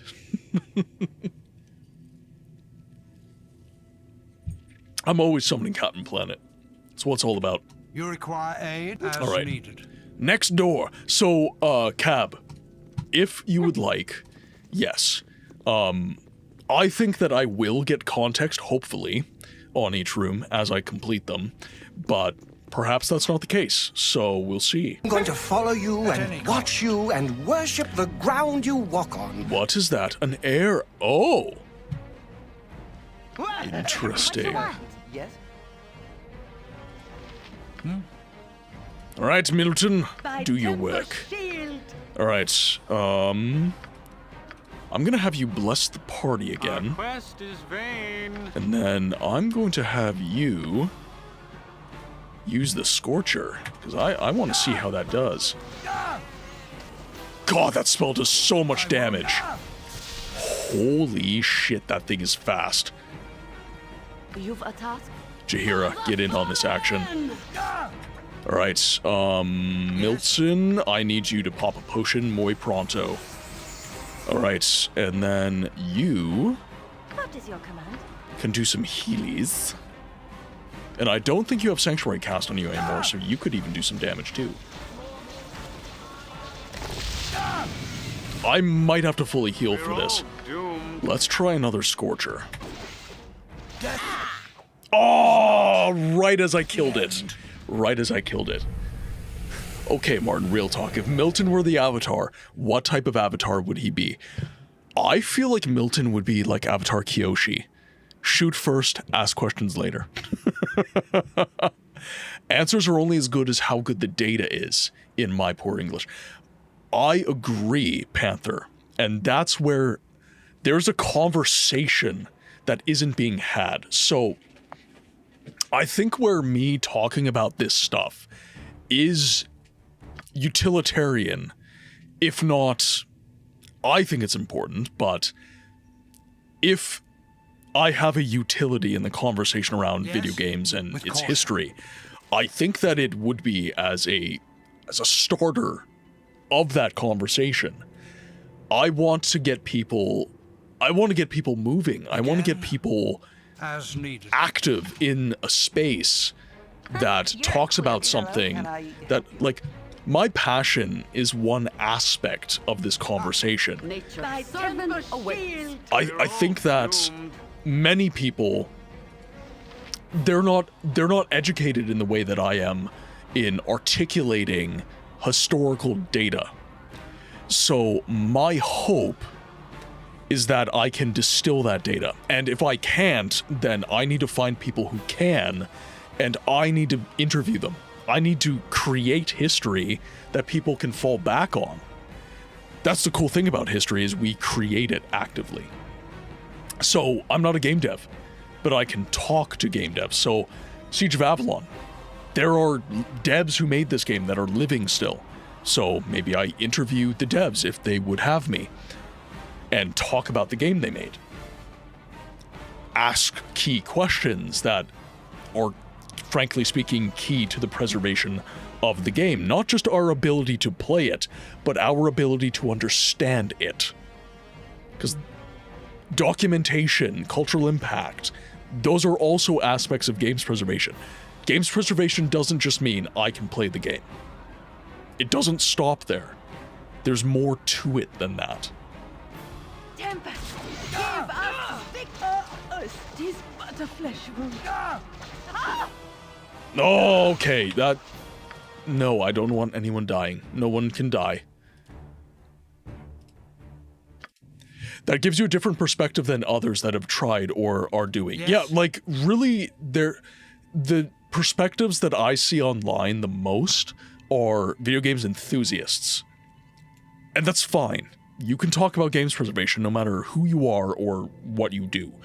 I don't have a problem with you speaking to this, but I don't think that you're as well equipped to talk about certain aspects. Just like I'm not as well equipped to talk about certain aspects either. This is a very scintillating... Astro! Welcome in, Raiders. Astral, how are you? What were you playing? I think Dragon is still doing a lurky turkey in the chat, so if we could get a shout out for my good friend Astral Crystal while I say hello to the Raiders. Raiders, welcome to the game library, where we don't just play the games, we study them. My name is Martin. This is a variety stream that focuses on history of video games and their preservation through experience. So as we play games, as we experience games live on the channel, I will then be doing reviews of the games. I will be doing preservation ratings on the games, looking at accessibility, technical stability, completeness of the data, cultural impact, and documentation. Having deeper conversations about these games than just, can we play them? Why can't we play them, etc., etc., etc. So if that is your vibe, if you like that sort of thing, please stick around, drop a follow if you feel so inclined. And to my peeps, Astral is a great friend to the channel, but also a great personal friend. I've known Astral since I was yay big. So please head over to Astral and drop a follow. Astral was playing some Eiyuden? E-I-Y-U-D-E-N. Eiyuden Chronicle, 100 Heroes. Will there be a test at the end of stream? Just for you. Just for you. And the question is, have I achieved Kim or Zero Sum? Baron, welcome in. I hope you're having a great day, man. I hope you're having a fantastic day. How are you? I was playing... Yeah, I'm gonna say Eiyuden. That sounds right. I was playing Eiyuden Chronicle 100 Heroes. It's a turn-based JRPG with around over 100 characters to recruit. Wow. 100 characters. So, okay. How do you... Like... I guess, what would be your case for the game? What would be your elevator pitch for the video game? It's completely new. Oh, it's brand new. So I only know what the start screen trailer had. Ah, okay, I see. I remember a kangaroo with Guts-style greatsword and a shark man with a flail. So it seems like it's going to be a good time.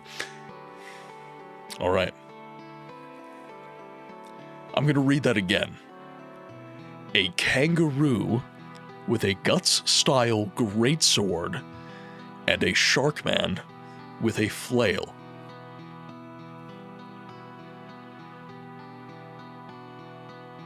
No, I know. I know who Guts is.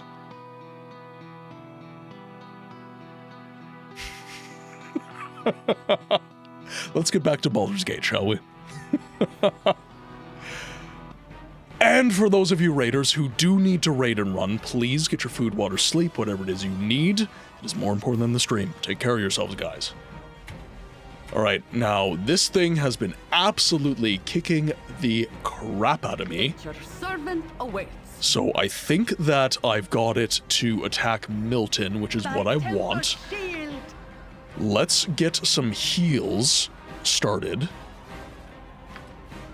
So we're going to heal Milton, and Jahira will also... I think I took her heals away, actually. Oh, no, cure serious wounds. Sweet.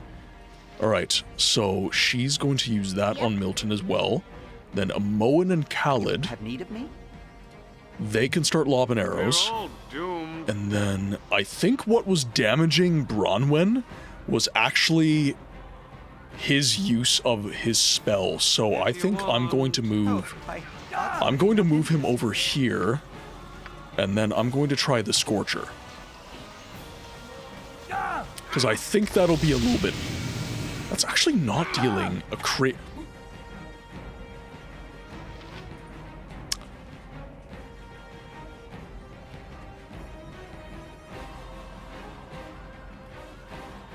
Alright. Okay. Cool. That's... I needed that in my life. I absolutely need... Okay. Yep. Cool. Yep. We're just gonna kill everyone. Yep. 100%. 100%. What is the plan? Let's do it. Alright, the archers are still dealing relatively good damage, but the invisible stalkers are now doing their work. You've a task? I'm going to have them attack the air aspect. Milton is in bad shape. This is going to be an insane fight. Even at full health, this is going to be an absolutely insane fight. Ooh.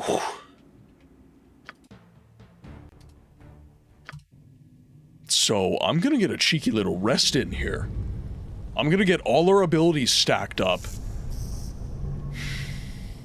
I don't even... So we have the invisible stalkers. If I go further into the area... It's gonna be a bad one, guys. Sorry about that. Hit my water bottle. I will admit I'm largely running on 3 hours of sleep and very tired, so I'll be lurking for the most part. Yes? Astral, you do what you gotta do. I am also intensely tired, Again, so I do agreed. not begrudge your need for some rest. Ah. Okay, so Can I help you? let's try this again. So the archers seem to be dealing some decent damage. So Bronwyn, actually, you know what? I don't think I want you... actually, yeah, okay, cast Sanctuary. Go ahead and cast Sanctuary.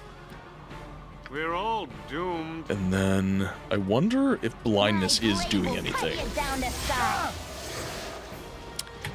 Okay. Yes, We'll get Jahira in on the fight. Give a blessing to the party. Milton seems to be doing okay right now. Like, actually a lot better, for some reason. So they must have been really tired after that last fight. Okay, and then I need you to directly cast Aid on Milton so that he can get better saving throws and stuff.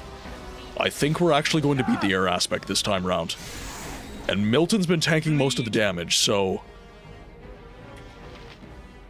The air aspect didn't do a big explodey, which makes me happy. That makes me happy. Let's quick save our game. Now, there's going to be the invisible stalkers in the area as well. Branwyn is safe. The rest of the party, not necessarily. So, let's use our healing magic. We will heal Milton up, because he is serving as our tank right now.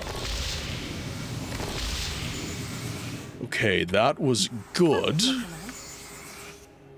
But I think I still might need to pop some potions. Okay, so he's in the green now. So 1 potion ought to put him in pretty good shape. You require aid? Alright, now. Agreed. We're gonna walk Milton around. We're gonna see if we can catch any... Ah, there we are. Alright. You have need What of you me? want? Resist and die! Bleed! Okay, they're dealing some decent damage. Alright, now Branwen. Actually, you know what? We're going to get Jahira By temper Branwen is no longer under Sanctuary, so we might as well just get her in melee combat as well. Bleed. And then Zan, just don't die. Yes. None stand against. I think that'll be the play for Zan. Just don't die. Okay, they're not dealing as much damage to Milton. Yes, You guys need to actually start attacking, please. Life is so hollow. Is there anything Zan can do?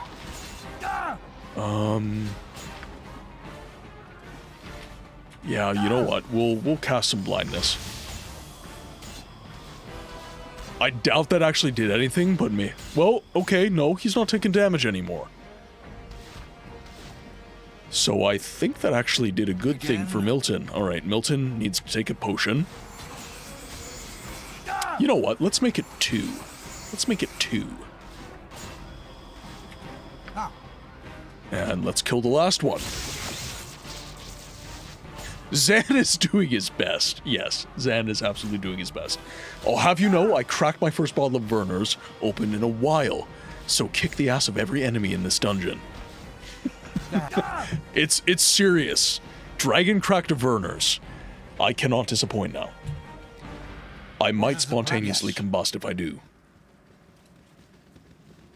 I must not lose. All right, but Dragon, when are you sending me a Werner's? I have yet to enjoy. I've yet to have one. You must share the awesomeness. Okay, so let's do a quick save. For now. I kind of feel like I might be screwing myself here. I just have this really eerie feeling that as I kill things in each dungeon, I'm going deeper and deeper into some shit that I just can't comprehend right now. Masera. Koga, welcome in. Hope you're having a good day, my friend. Oh my god, alright. I don't have that many potions actually, so we should probably heal ourselves first. With caution. Is there any more? No, there's no more gold. How's it going? It is as needed. It's been a day. It's been a day. It's been a week. It's been hard to accommodate anything this week. Like even my birthday yesterday, Mrs. Books got home. We had a meal together. You know, just didn't really have any birthday festivities. It was just like I was just too tired. I've been like I haven't been having heat stroke, but I've been getting to the point where it's been like I'm just quite tired at the end of every day, like just worn out. So even like my birthday, I wasn't really able to enjoy it as much, but we're getting through it. I'm working tomorrow, so the stream's not going to be as long as I would like, but I'm lucky that I went live. I missed the community. I wanted to spend some time. Lister. You think you can buy me with promises of power and glory? Do you really think, okay, I'll do it. Thank you. Thank you so much for the generosity. Guys, if you have received a gifted sub from Emmy or Koga or Nimloth or anyone else who's been gifting subs in the chats that I just can't remember off the top of my head, please, guys, give them a thank you. Give them a thank you. It is massively generous. Thank you very much, my friend. Just a little gift for you. Thank you very much, Koga. Actually, you might be interested. I've talked about this before, but I'm planning on doing live game reviews. So, featuring in the stream, so like we're playing Baldur's Gate the Enhanced Edition. So after we beat the game, we will review it. So I will give my critical review, but then we're going to go over the history of the game. So the perception of the game historically and reviews and everything like that. And then we're going to rate its preservation. We're going to go over all the aspects that I have ascertained through my personal experience as a historian, and we're going to review the preservation of the game based off of the data that I am able to acquire, because obviously it is very difficult to acquire data on these things because data is, by its very nature, ephemeral, and when it's gone, it's gone. You're baldering my gates too. Oh, well, I'm so sorry, Dre. I'm so sorry. I have that effect on people. One might say I'm the best at baldering the gate. For now. At any cost. I don't always balder the gate, but when I do. Hope you're having a good day. Alright, let's take a rest. I'm so tripped up by this dungeon that I'm worried that even resting is going to put me in an irreconcilable position. I'm scared, chat. Save me. Yes, think carefully. Alright, so we have a bunch of our abilities ready to go. So let's just pre-game all the special spells. Alright, and then we're gonna just bless the party before we even fight. We're just gonna bless the party. Compulsive, welcome in. Thank you for thanking Big Sigma behavior. Be serious. Ah, Dagoth, what have you done? Alright, and then aid directly on Milton.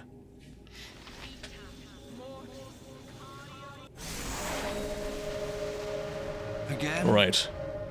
We are now blessed. Yes. Okay, so we're going to send Milton in first so that he can be attacked by whatever groovy ghoulies are hanging out in the area. If any. Ah! What do we have here? Visions. Oh my god, it's got ranged attacks, you son of a bitch! Alright, fine, it's on. You're a queer fellow. I've got ranged attack too. By Valkur's mighty blade. Or his strapping buttocks. I personally prefer Valkur's strapping buttocks. I think fire is also super effective, so this should be pretty good for... Oh, interesting, there's splash damage. Is there any more? Okay, Milton. Take a walk. Want to make sure we have no more enemies. Want to make sure we're good, getting out clean. Looks like we are good. Looks like we are good. Think carefully. Okay, so the slime... This is it. Okay, I need to go back. Okay, I can't scroll back that far. So one of these statues gave us information. So this one told us about the 4 doors, right? So this one said the 4 doors are a thing. This one mentioned queening. Queening can change a match, much for the worse if you are the other player. This one talks about the ooze, so we just faced a slime, which I would assume is ooze. Yes. But there's not 4 statues, so oh, wait. Fire, ice, slime, and wind all must perish to continue. She who fires flame must be killed before her bow is drawn.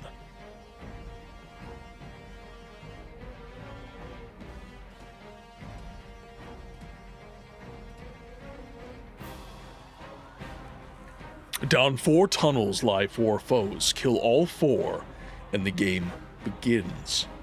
Fire, ice, slime, and wind all must perish to continue.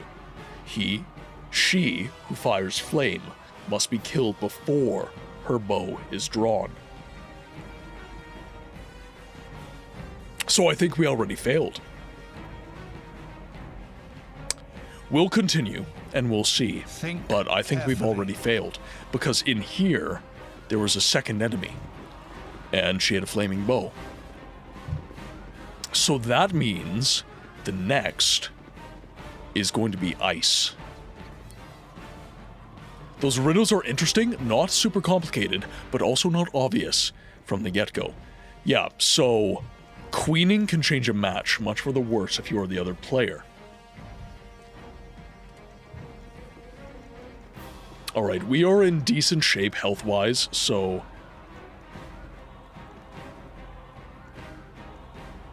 Why is Branwen moving so slowly? Caldron the bear. And then we have a bunch of winter wolves, which are very, very strong. Question of the day from Koga. I'm very tempted to say Gothic, the original, but the remake is good too, mainly because of the way the narrative goes. Your actions have weight and meaning. The NPCs react to your choices.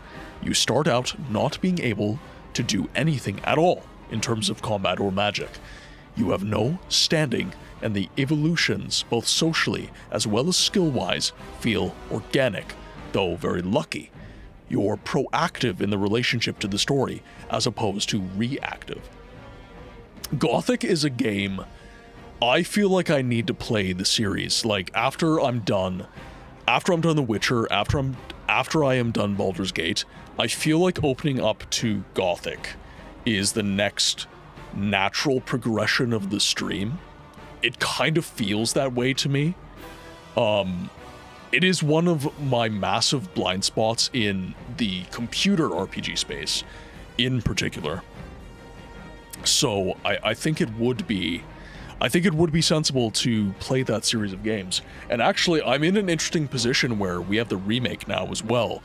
So I think doing 1 through 3 and then remake would provide an interesting view, I would say. And actually, it's quite interesting to me that Gothic Remake did so well, considering that its method of, I guess, storytelling that you were kind of alluding to, which is a very active storytelling, it's something that a lot of people would say modern gamers aren't interested in, which I completely disagree with. I think that they are. I think that you just have to give them... You have to let them know a game is out there that does that for them. And Gothic, being an old game, was obtuse. It was not necessarily available to everyone, and now the remake is out. It's not the same game, but it is a similar game that provides a similar experience, so it's interesting. It's definitely interesting. All right. What is the plan? Let's, Yes? So, I'm going to actually focus fire the Winter Wolves. I'm going to have Milton charge into combat. I am gonna bless the party. Actually, you know what, Milton? At any cost. You stay you stay close. You stay very close. Branwen is going to aid. Your servant awaits. I'm going to have Jaheira supercharge her club again. Holy shit. Whoa! What do you mean they cast ice balls? Yes? Alright, I'm gonna have to go Scorched Earth on this. Thy temper shields. Alright, we're just gonna focus fire. We're gonna go one enemy, one after the other, and we're gonna see what we can do here. What is your command? So, Branwen doesn't have Sanctuary anymore, but she does have Raise Undead. So let's raise some undead, and then I think that Zan... Ooh, that's a tough one, actually. Screw it, we're gonna try something very, very sassy. You've a task as good as You guys done. stay right there. Oh, yeah! Yeah! Oh, baby. Oh, yeah. Yeah, do it again. Do it again. No, no. Who are you? Can I help? I can, but try. Khaled, get back over here. You start lobbing arrows. That is your job. You arrow. Oh, my heart's really not in this. Oh, yeah. Yeah. I'm into it. We're not even taking damage, guys. We're not even taking damage. This is the shizzle. Sure, yep, just attack Milton. Go for it. All right, cool. Yep. Now, You have need of me? let us do battle. Nature's servant. Let us attack the bear. Thy Valkor's mighty We're all doomed. All right, you know what, Zan? You did some work, so you can chill. You can chill.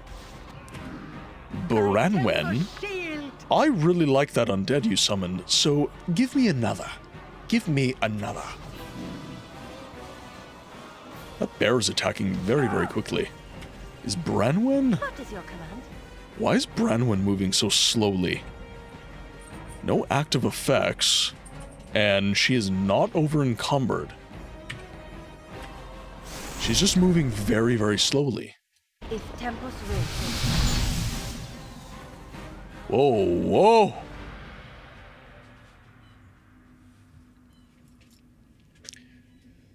Welcome to the game of chess. You have just defeated the last of the 4 elemental guardians, and so this is your next stop. I hope your stay within my tower has been pleasant. Oh, wait! Aerothex, welcome in. Okay, so wait, this is Durlag. Okay, so it's Durlag, so I'm going to be using a different voice. Actually, we're going to chill here for a second. How's the first Baldur's Gate going, Aerothex? It's fantastic. This game is unreal. This game is absolutely unreal. I'm having a great time. Great time. And Durlag's tower has been, shall we say, a test of my mettle. Definitely a test of my mettle. Okay, so Mrs. Books just got home, so I'm just actually going to take a break. I don't want anyone missing the story. So we have about a minute left, so I'm just going to take a minute. I'm going to go upstairs, say hello, and then we'll dive back in, because this is...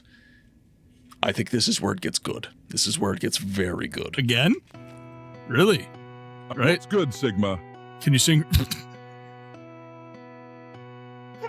Now, if you'll excuse me, I have to collect foreskin for Dagoth Ur. Yeah, Vivek molegged his ball. So much so that it made history. They wrote a book about it. The entire sermon is a prolonged allegory about post-nut Claire.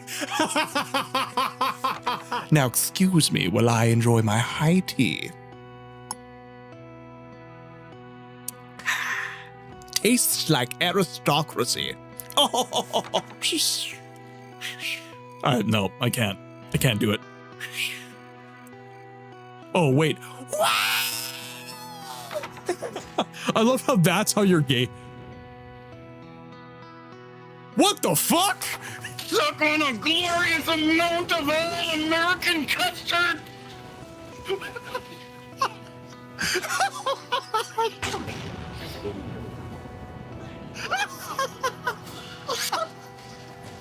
Yeah, goddammit! These fuck-ass Nords Nerevar, they're injecting the kids with skooma to change their natural Dunmer skin color. Are you telling me someone willingly slept with Amryn? That motherfucker has been trying to find his rusty iron sword since the Second Era. Last words, a guy with a beautiful voice. He makes me melt. Ooh, ooh. You're really gonna struggle getting down the mountain otherwise. So we're gonna help you, okay? Okay, are you ready? Ooh, they knocked the wind out of my balls. Well, okay, it's not a level 3 unrelenting force, so... You wanna know the best part about the Hist? Their entire existence is a pun. They're arboreal appearing entities that exist outside of space-time. They see all the timeline, forward and backward. They're Hist trees.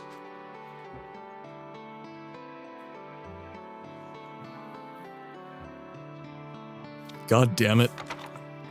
You want more? You just saw your buddies get killed, man. Did he grabbed my arrow. I've been looking for you. Got something I'm supposed to deliver. Your hands only. Dagoth's drawing?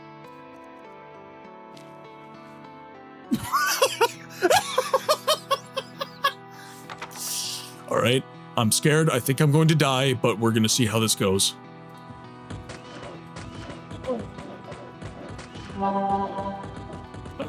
ran out of stamina and got kicked on the ground a whole bunch. I will burn this building down. I am underslept.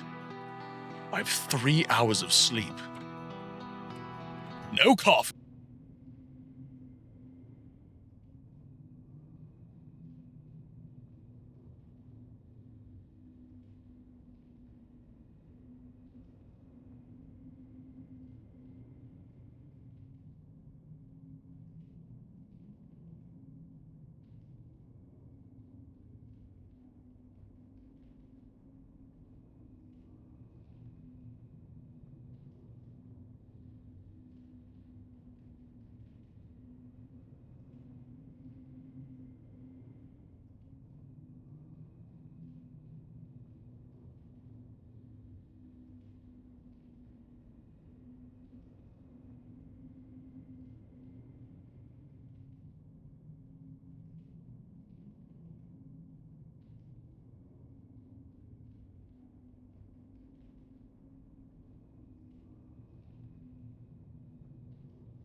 Oh, God.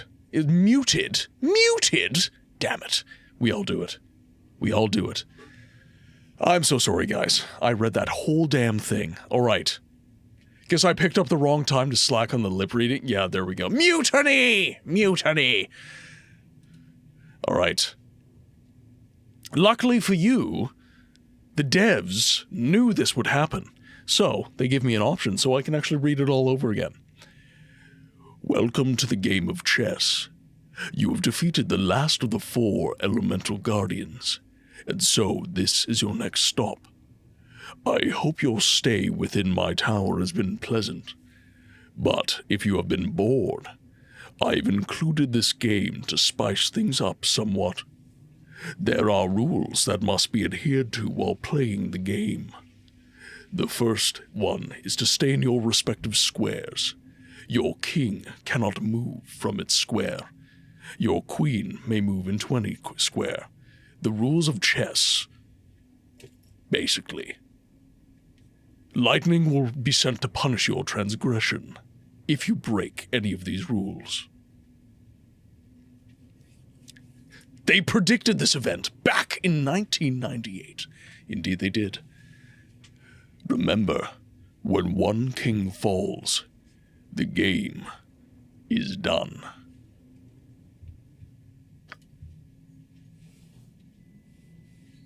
Alright, so. It has been a long-ass time since I've played some chess. So, I have no rooks. Khalid is a knight. Jahira is a knight. Zan is my white bishop. Branwen is my black bishop. And then Milton is... Wait. Oh, okay, so Amoan is my queen. Okay, Amoan is my queen. Okay. Good rundown of the story. All good, Astral. Okay, so I don't get any pawns. Interesting. Alright, well, since Amoan is my queen, let's detect some traps. I've done had enough of this. Holy fuck! What? Huh? Oh my god! No! Okay. So, I am playing chess, but it's real time. Life is so... Fuck this, man. I'm going scorched earth on these assholes. Screw all of you. You can move back. Yes? You attack. Masera. God, Milton's got like no health. He's got no bloody health. Oh my god. Ghoul, welcome in. Oh no. Holy shit.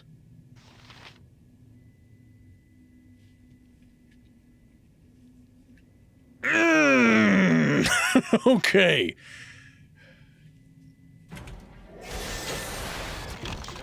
Oh yeah. Yeah. Okay, you know what? Fuck you. I'm not moving. I'm not moving a single inch.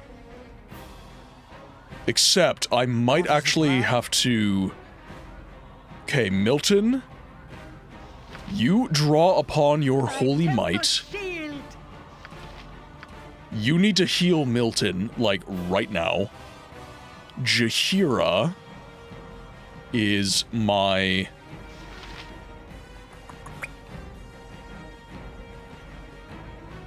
Yeah, so Branwen is an... wait.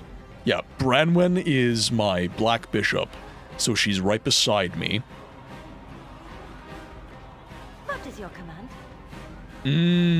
Nope, Milton. Yeah, so Milton's just calling upon Holy Might, so I think that's okay. Jahira does have to stay in place. Yes, O omnipresent authority figure.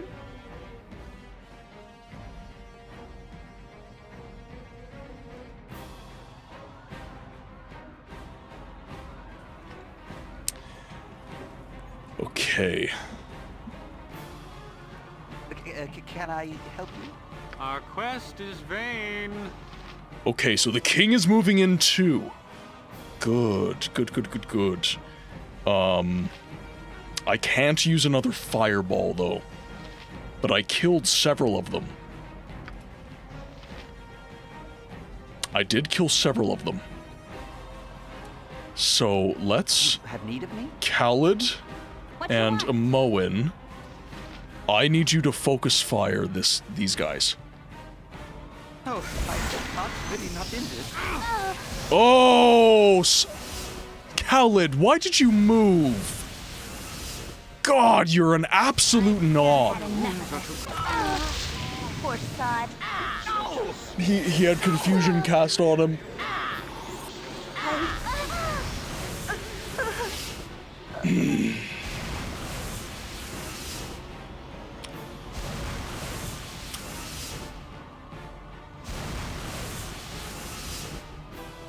I don't even know how to deal with that.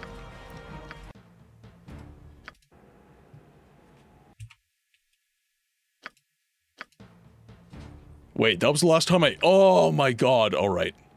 How's it going? It's been a tough week, Ghoul. It's been a really tough week. We're getting through it, obviously.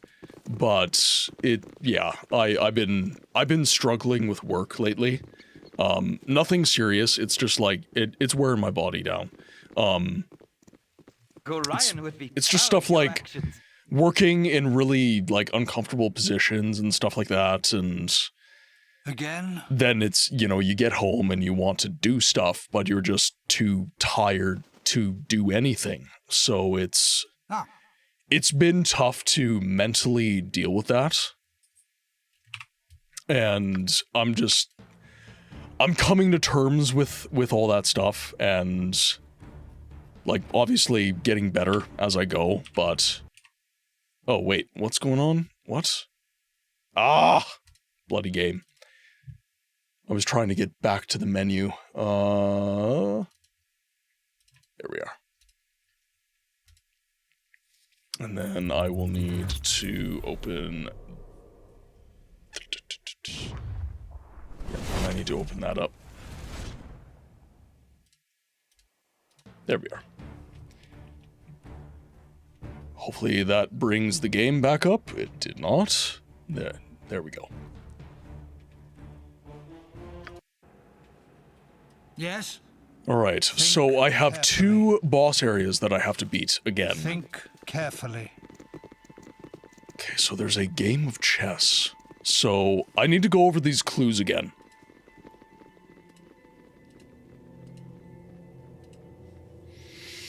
Queening can change a match, much for the worse if you are the other player. So the queen can basically move anywhere in the board. So who is the queen is very important. Last time a Moen was made the queen. So a Moen can move anywhere on the board. If a Moen is the queen every time, that is. So the question I would have then is how can I most effectively use a Moen to take down the king as quickly as possible?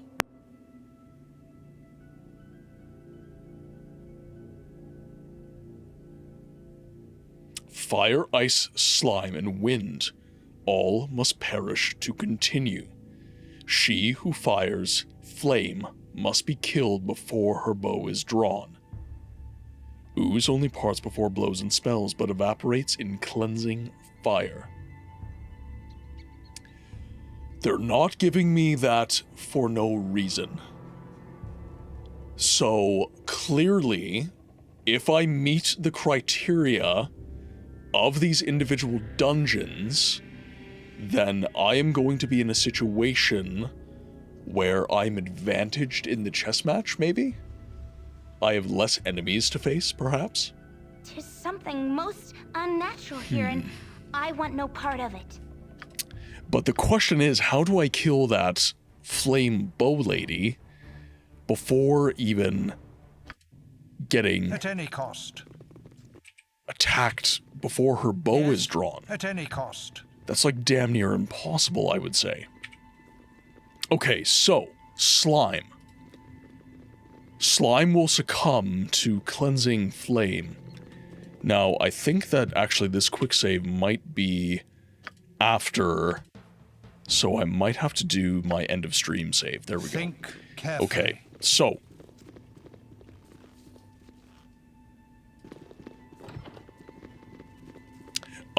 I will take a hint. Because I've been through all the context, so I think that just getting to a place where I can understand it better is not a bad idea.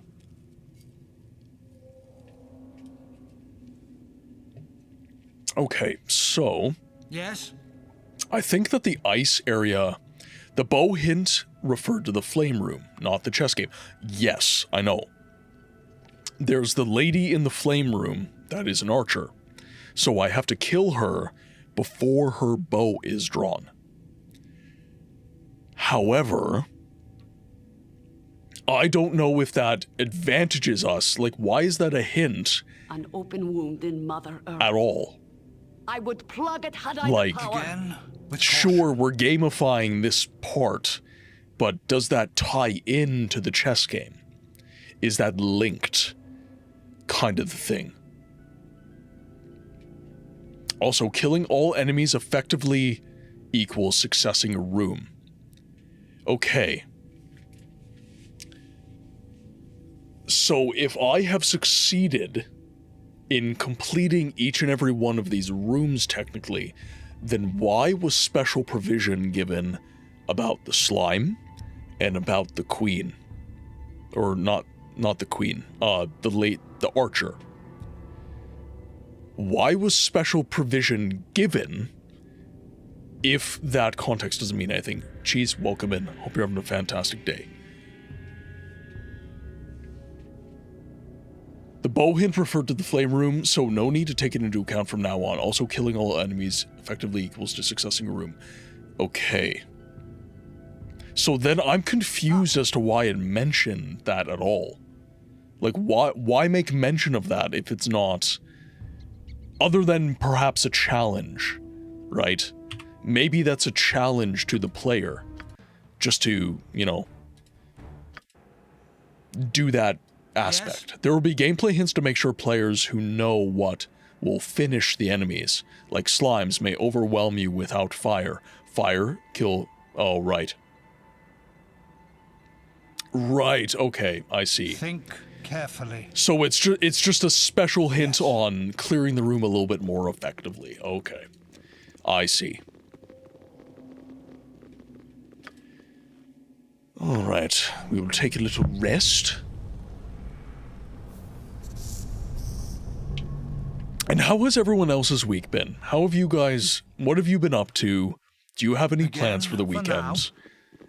Just because I had a bad week doesn't mean that you guys did. So I'm interested in what you guys have been up to and have you been enjoying your weeks? We're all... What is the point?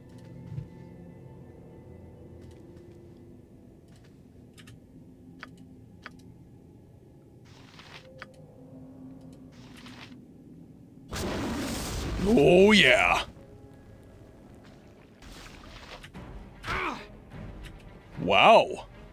That actually didn't deal as much damage as I thought it would.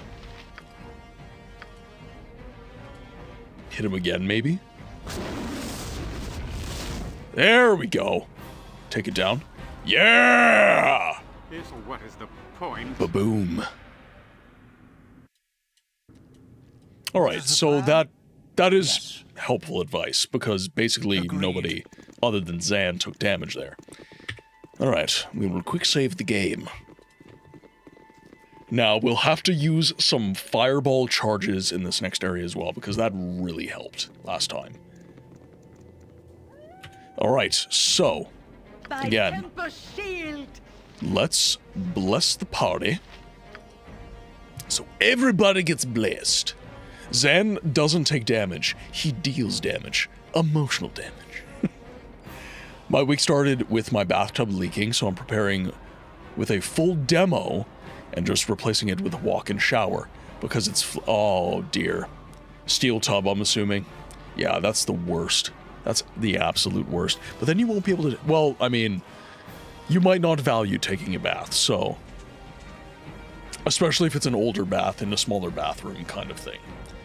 But yeah, I would agree a walk-in shower is definitely an easier install, so... I feel bad about the full demo, though, that...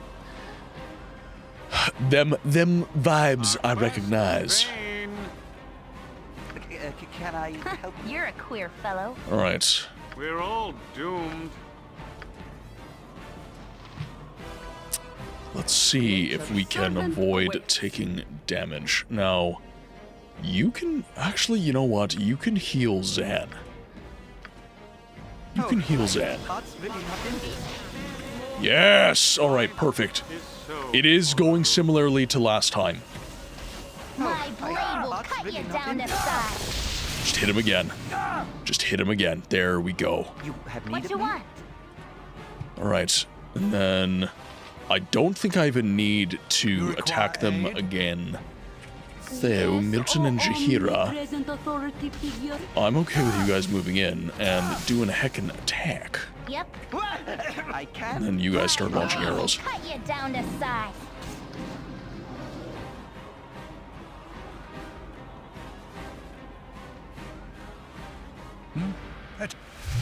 Alright, now we're back to the chess field. Welcome to the game of chess. You have defeated the last of the 4 elemental guardians, and so, this is your next stop. I hope your stay within my tower has been pleasant. But, if you have been bored, I've included this game to spice things up somewhat. There are some rules that must be adhered to while playing the game. The first one is to stay in your respective squares. Your king cannot move from its square. Your queen may move into any square. The black bishop must stay on the black squares, while the white bishop keeps to the white squares. The knights can travel anywhere, but always take the risk of some pain. If you move into a square that is restricted to you, lightning will be sent to punish your transgression. Alright, so... can I save the game? Ryan would be proud of your action. Can I save the game? I can. A game of chess Alright, so... Our quest is vain. That's fine. Easy, easy.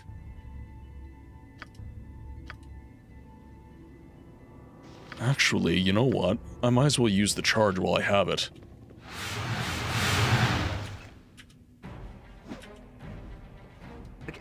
I can, but... No, don't move, don't move. I care not. You guys attack. There we go. Alright. I'm trying something very, very cheeky. I'm trying something unbelievably cheeky. We're all doomed. And those who know ball will know exactly what I'm doing.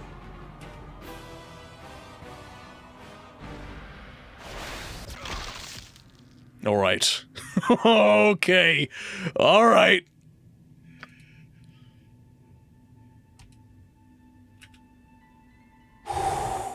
Oh my god! This might work! Holy shit! They're not coming for me. Oh my god, this is insane. This is absolutely insane. So many people are dying. Alright, cool. I have another fire wand, so I can just keep doing this. I can just keep doing this. Okay, so... this fire wand does not have the charges of Scorcher, which makes me sad, but... if I win like this, I'm going to lose my mind. Alright, so the king took damage when I shot right here. Shit. Alright.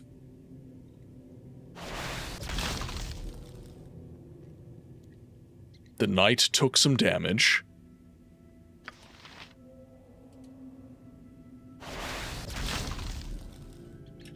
That's the knight taking damage. I wonder... okay, nobody's getting hit by lightning yet. That's the rook who took some damage, and my party gained some experience, so I think the rook is dead. Whatever. Alright, let's just take a shot right here.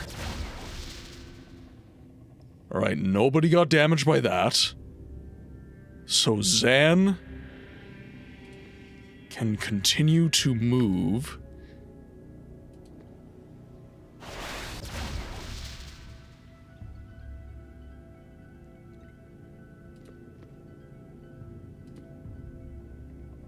Did I kill them all? I must have. Oh my god. Did I win?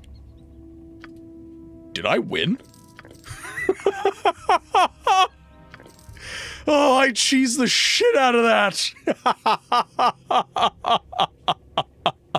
Imagine a D&D SWAT team throwing fireballs into a room before charging. Tactical Assault Wizards is close to that premise.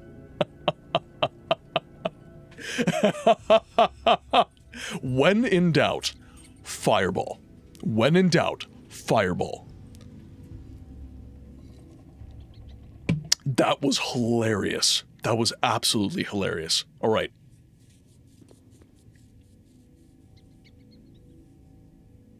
So, we do have some enchanted... Ooh. There are so many places I would rather be. All right, let's identify this. The World's Edge. This is a legendary weapon of heroic proportions, especially among the far northern tribes of barbarians. Champion after champion has wielded this blade against countless enemies, and the blood it has spilled could fill a small sea. History will not admit that such a blade could be forged, and each consecutive owner seems to tie its origin to whatever creation myth they believe. The most grandiose of these tales is that of a great chieftain who sailed to the cliffs that supposedly bordered the world. There he reached into the void and his will shaped the blade from nothing. How, whatever the truth, in the right hands, this sword is a fearsome thing. All right, well, I think I found Milton's new sword. He has a new blade. All right, Queen can move anywhere. I'm not sure if the rules of the game are still applying. That's my problem.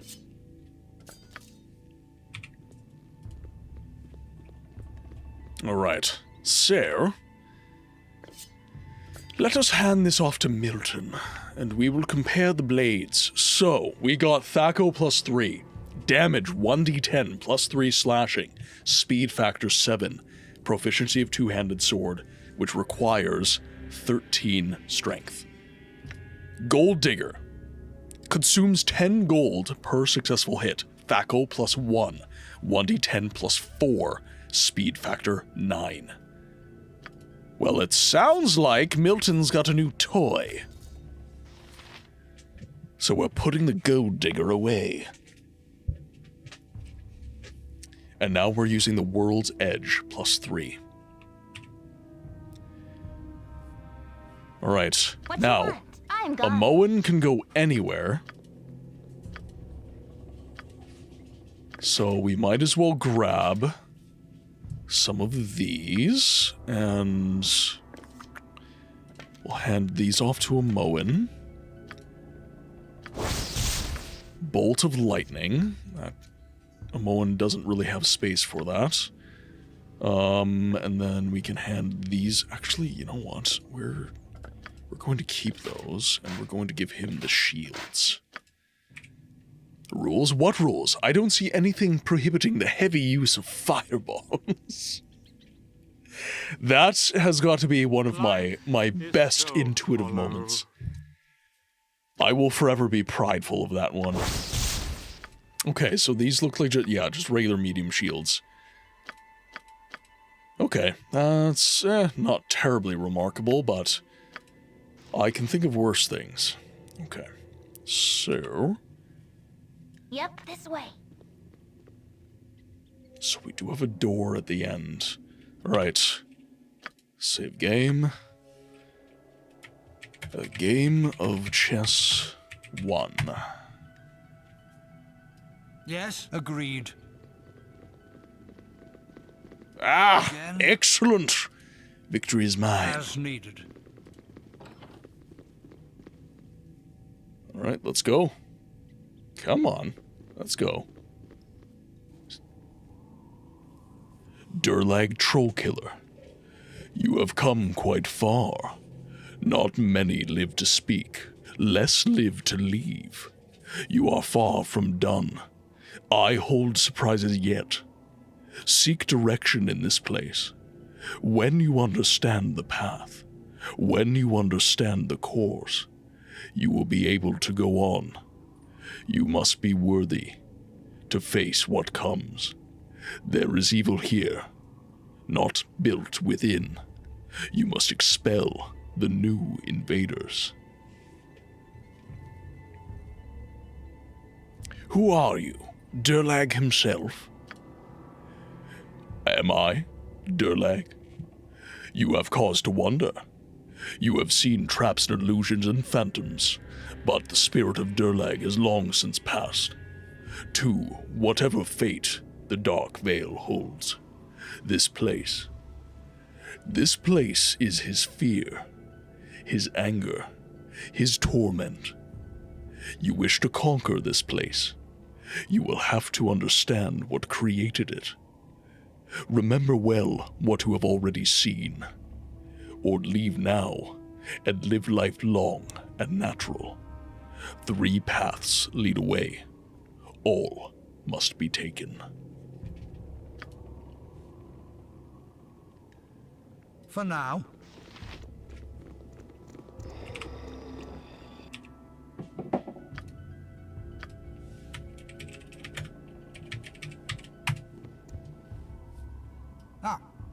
At any cost.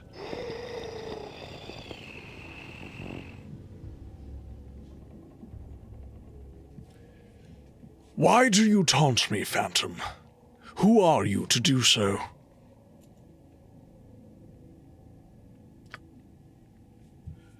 I am a shadow of a man. I am Durlag. More or less.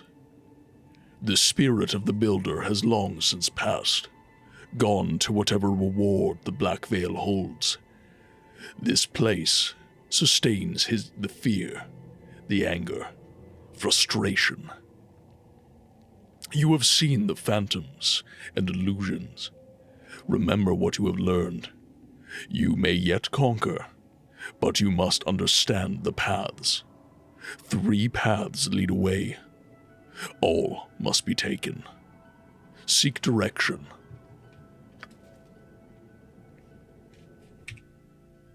So we have 1, 2, 3.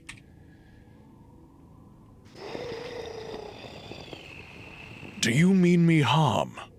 I will not yield to ghosts and specters. You will yield to this place. If you do not understand, you have seen phantoms and illusions, shadows of those long since passed beyond the black veil of death, to whatever reward. This place harbors the anger, the fear. You will have to understand what built it, to pass by unharmed. Seek direction, understand the paths. 3 paths lead away. All must be taken.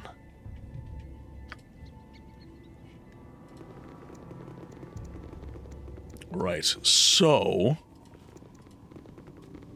Interesting. So we've saved the game.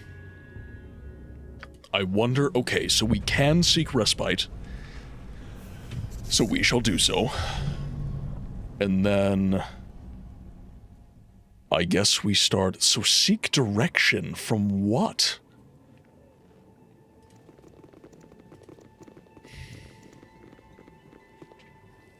What could be the directions?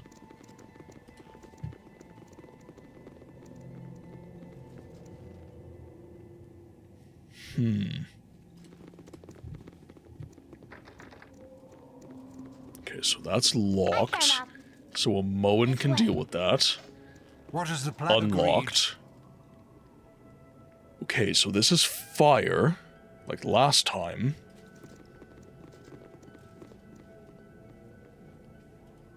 You're a queer fellow. You require... Yes. Right, we're just going to move slow. Very, very slow. Thank you for the 3 stream streak, Cheese. Thank you so much. Like, seriously, guys, the schedule has been absolutely insane. I've been having to cancel streams, like, so much. And you guys just keep showing up. Like, honestly, thank you from the bottom of my heart. At any cost. I do worry, you know, as I build this community, right? It's always a question in the back of every streamer's mind, is like how solid is what I'm building here. It's something that is... Content creation can feel very unsteady in terms of dynamic a lot of the time, and whenever I have to take days off, it's like, God, am I going to lose something that I built, right? And that's kind of honestly how it's felt, is I feel like as I move closer to my day job, I move farther away from this. And I think this is actually important to talk through, because that's not true. That's not true at all. And maybe me talking through this might help someone who's had similar thoughts. It's okay to take breaks. Like, if your community cares, if your community is there for you, they, like Panther is saying in chat, lifes. There are things that cannot be predicted. There are schedules that must be changed. There are things that just happen. And if you have a good, solid community behind you, if you've built things meaningfully, then that's okay. It's okay for life to life. It's when you've built something unsteady and an open wound in cheap. Mother Earth. And there are people who do this. There are people who do this. That focus just on viewer count, that focus on just, you know, transactions in content kind of thing, right? Like, I've entertained you, so the transaction is done. You know, I'm not your friend, all this different stuff. And I want to build a community of people that care about each other, right? Like, I'm not trying to build, like, some unhealthy parasocial crap. I just want a community that are good people, that care. And I'm so fortunate, like I said, from the bottom of my heart, thank you for being here for me and the stream as it is a struggle. It is a struggle to find the balance that allows me to do what I am passionate about and also pay my bills by working the day job, right? I could not stream, too scary. I think that everybody can stream. I think everybody can stream. It is the emotional turmoil that occurs, and it's a self-imposed thing, right? Because you have a result in your head that you want. So it's like, I'm streaming to get this. And if you don't get that, and every streamer knows what this feels like, everybody starts from zero. Everybody starts in the same spot. We all stream to this many people. This is excruciatingly dumb. Ow! Milton, you're my boy. Milton! It's perfect. This is the perfect game. Genuinely. But everybody starts from zero. So I think it's not that streaming in itself is scary. It's that your own personal demons that you have to deal with as you stream. Like, this is why I'm talking through this, right? That's a personal demon that's always been there for me, which is this idea of not good enough. And what do I mean by that? I mean that a lot of content creators and a lot of people just in the world, not just content creators, they don't feel good enough. They feel, and I can say this, I've struggled with this as a human being. It's everything here is fake because I am not good enough to deserve what this is. This denies reality in every conceptualization of the phrase, because this is something that is very real that is happening right now, and I am good enough. This is something important to tell yourself. You are good enough. You can be better, but you are good enough. And that's a struggle that a lot of streamers have, is that feeling of, this can't be real. I can't be streaming to, I don't know, 20 people right now, because I'm not good enough for that. But that's, like, your community is here for you. And I look at it this way. If I say that to myself, I'm actually disrespecting you guys.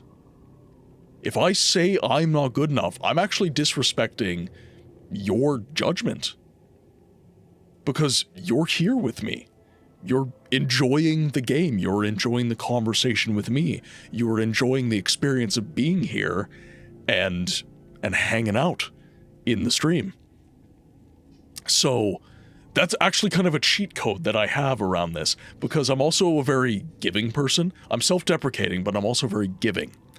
So instead, when I self-deprecate myself, I'm like, no, you can't self-deprecate yourself, because that would be taking away from your community. And it's like, oh, okay, well, then I won't do that. Cheat code.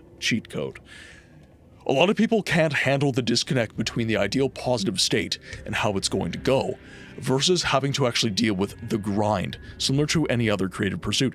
And I think that is why a lot of really smart people tell you to fall in love with the process. Fall in love with the process, and you'll never have to deal with that. Not never, but you'll have to deal with it less. And that's what I was saying earlier in the stream. Like, I enjoy the act of streaming. Whether or not it's to 100 or 20 or 5 people or even 1. I just like doing this. And I'm fortunate in that I've figured out something that I want to say with this, which is that these video games are an absolutely important part of our cultural history. It's something we all love, and it is something that is being squandered in terms of the historical conversation, which is where games preservation comes in. I had such a lack of clarity when I started this channel, and through streaming and through doing of the stream, I gained, like, you guys gave me so much clarity. Like, we were having all these conversations, and I kind of realized, like, yes, the voice acting is something fun, and I still love it. I still do it in the stream. The voice acting is something I love. The act of streaming is something that I love. The games that I'm playing is something that I love. But there was a part of myself that I was denying, and it's because I was ashamed that my degree, 8 years of my life, didn't fruition into professional success. And that was my 8 years of post-secondary as a historian. I was dealing with a lot of shame around that aspect of my identity. And the stream kind of helped me work through that, because when I opened that part of myself up and talked about it, it was like, yeah, like Koga's said it, Malthus, like actual, well, I shouldn't say I am a historian, but other historians have said, once a historian, always a historian. Like, you're still one of us, dude. It's just, you're not doing it for money. A historian is not a job. A historian is a way of looking at the world. It is a way of looking at our past as a living and breathing thing that can inform the present and benefit the future.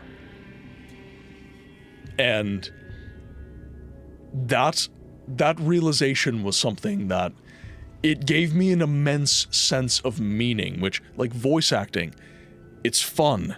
I'm passionate about it. It doesn't give me meaning. It doesn't give me this sense of like, I'm doing something with my life.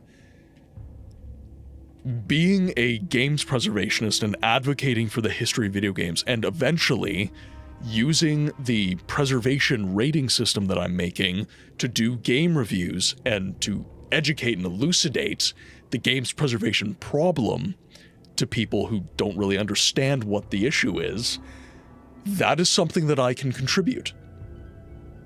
That is something that I can give the world that is evergreen. It's going to go on. It's going to live through me and through what I do and through what this community talks about. To illustrate, a lot of us probably dream that they can pick up a guitar and start playing as if they were a natural talent, but are afraid that when they pick up the guitar and try to play, we actually have no skill and have to go through the grind, and we're not even guaranteed to ever reach a passable level. Yeah, but you're going to have a journey. And like, this is ultimately what this comes to, right? Is fall in love with the path. Like, walk your own distinct path in life and it's going to be messy. It's going to suck. You're going to have bad days and bad weeks and bad months. There's going to be entire months of your life that you just forget because you were so busy and so tired and so worn out. But like, also, like, I talked about clarity as well, right? You don't always need clarity. You just need to show up. Like, just go to work. Just go to the gym. Just pick up that pen and write. Pick up that stencil and make art. Pick up that guitar and strum a chord. Do something. Because it's so easy. Yeah, it's effort, Bogu, but I think that a lot of our issues these days is that we want a result, but we don't want... And like, your result, okay, to be clear about this, the effort doesn't always have to feel amazing. Like, if I strum a chord, if I pick up my bass guitar and I play a scale and it's not clean, it's not great, like, I don't need to take that as you're shit. I can take that as I have work to do. And like, I think as human beings we need work. And like, not just work as in terms of like income. We need work to fulfill ourselves and just be a human being that is experiencing life. Like, if we're experiencing life through doom scrolling, it is not a healthy way to go about your life, because you're spending your entire life in a state of comparison. Yeah, like, here's the thing though, Panther. You don't need purpose in the sense of like, you know, I am a messiah. Like, everyone wants that purpose, right? I'm going to save the world. Everybody wants that purpose. Your purpose for today might be that you made me smile. And you do. That might be your purpose today. It might not be your purpose tomorrow. But we make these grandiosities, we make these grandiose things and these great purposes that we have to achieve. And we don't realize that something as simple as a smile to someone who was having a really bad day, and like, I mean a really bad day, like in a dark place. Maybe that smile showed, maybe that hello showed that there was someone in the world that noticed you. Maybe your purpose today is to practice the major scale on your guitar. Maybe your purpose today is to draw a circle a little bit better so that you can get better at drawing. Maybe your purpose today is to literally just sit there with your paint and just smudge things together and figure out your color theory a little bit better. You don't need to change everything about the world in a single day. Grandiosity is not purpose. It is through small iterative processes that we achieve betterment. I'm not better 10 years from now because I just wanted to be. I'm better 10 years from now because I committed to an iterative process that is incremental. And then 10 years from now, I look back and I'm like, holy shit. Like, guys, I've been streaming for a year and a half. For people who've been hanging out with the stream for a long time, you know, the stream is very different in terms of the audio and the visual and like everything, because this is a small iterative process. Every stream I get a little bit better. Like, I had OBS, like, just shit the bed. I could have quit. I could have said, no, I'm not streaming today. But I said, no, I am. And we made a stream of it. We're here. It doesn't, a falter doesn't have to be failure. Speaking as a guitarist here, I made my peace with the fact that I will never be a professional musician. The reason why I keep playing is because I shifted my optics. I play to entertain people and to share stories, and I'm fine with that. Most of the issue, in my opinion, is that we want the expected result from an endeavor, not one that might resonate better. Like, I think a lot of people want fame. They want to be recognized, they want to be seen. And that's fine. That's fine to want that.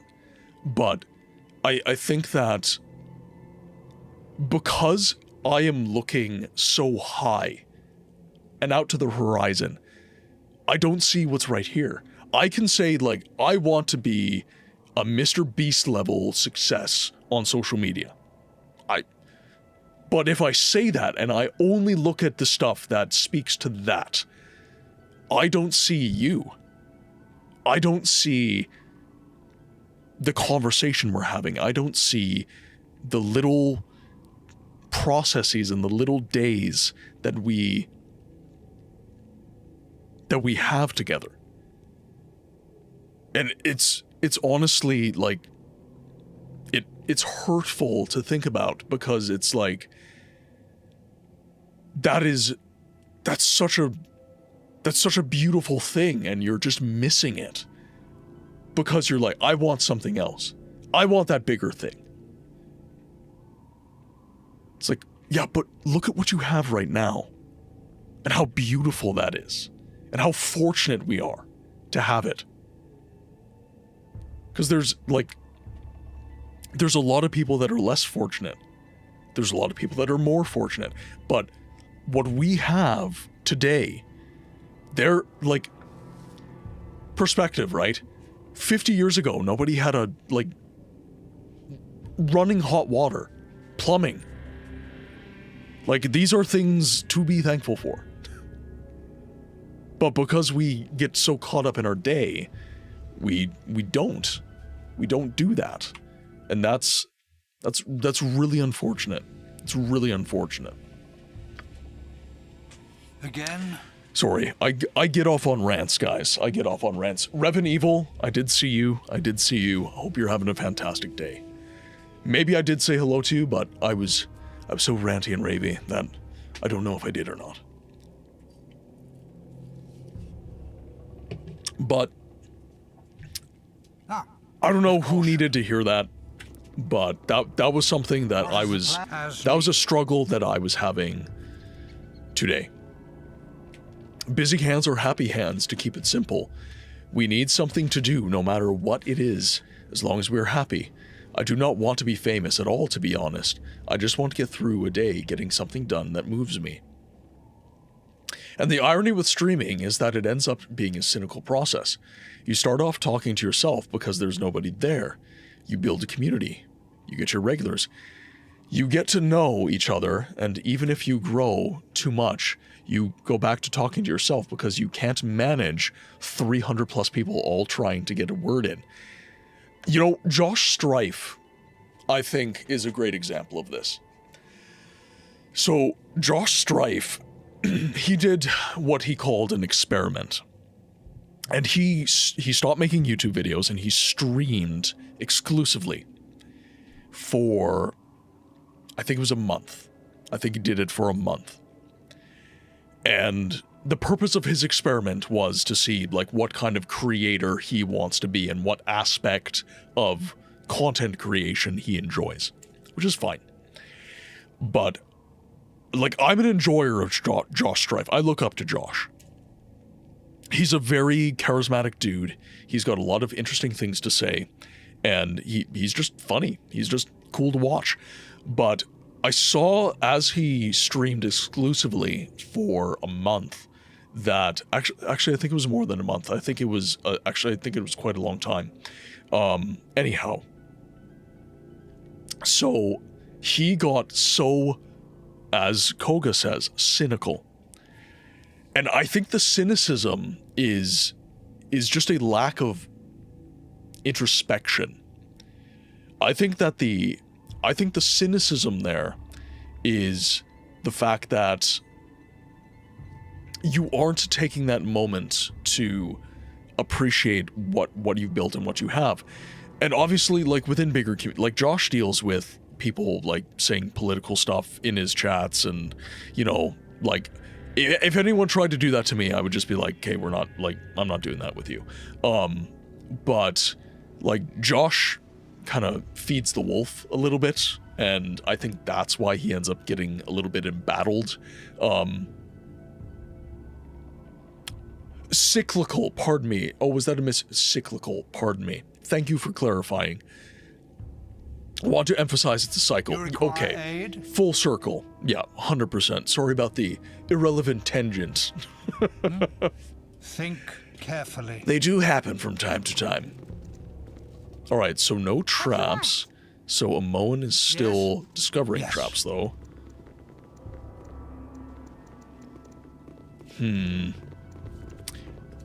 But I think that's where clarity comes into play, Koga. I think that having a clear idea of who you are and what you are trying to say. We don't have tangents, we have secondary sources, tertiary sources even. If you ever want to bore someone to tears, explain to them the difference between a primary, a tertiary, and a secondary source. They will... It was so funny being in university, and you can tell the people who have like it's an elective course for them, and the people where it's like a chosen course. But it's important stuff. It's important stuff to have chats about. Like right now, I am producing a secondary source to actually, in many ways, the development cycle and any documents there within, those are the primary source. The video game would be, I think, also a primary source, honestly, then news reports, video reviews, and gameplay of the game that is recorded and talked about. That would be a secondary source. And then a tertiary source would be something that interacts with the secondary source. So like reacts content, so reaction content, that is a tertiary source because it doesn't actually directly engage with the primary source. Think carefully. Which is why I did it for a little while when I was trying to make good shorts, and I think react content has its place. I think that in many ways what I'm doing right now is a reaction to this video game. But react content at its worst can be very much a low-hanging fruit kind of situation, which is, I find very unfortunate. I wish people would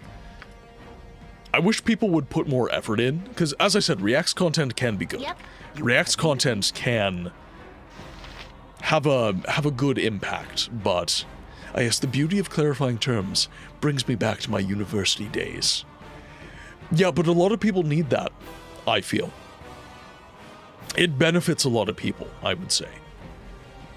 Because there's many people, and it's fine to not know what you're talking about, I will say. Chromie, welcome in. Are you saying a name or reacts as in reaction?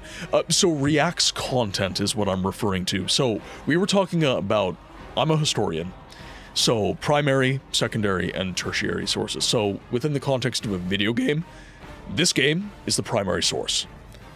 What I am doing, which is streaming the game, reacting to the game, that is a secondary source because I am actively reacting to the video game.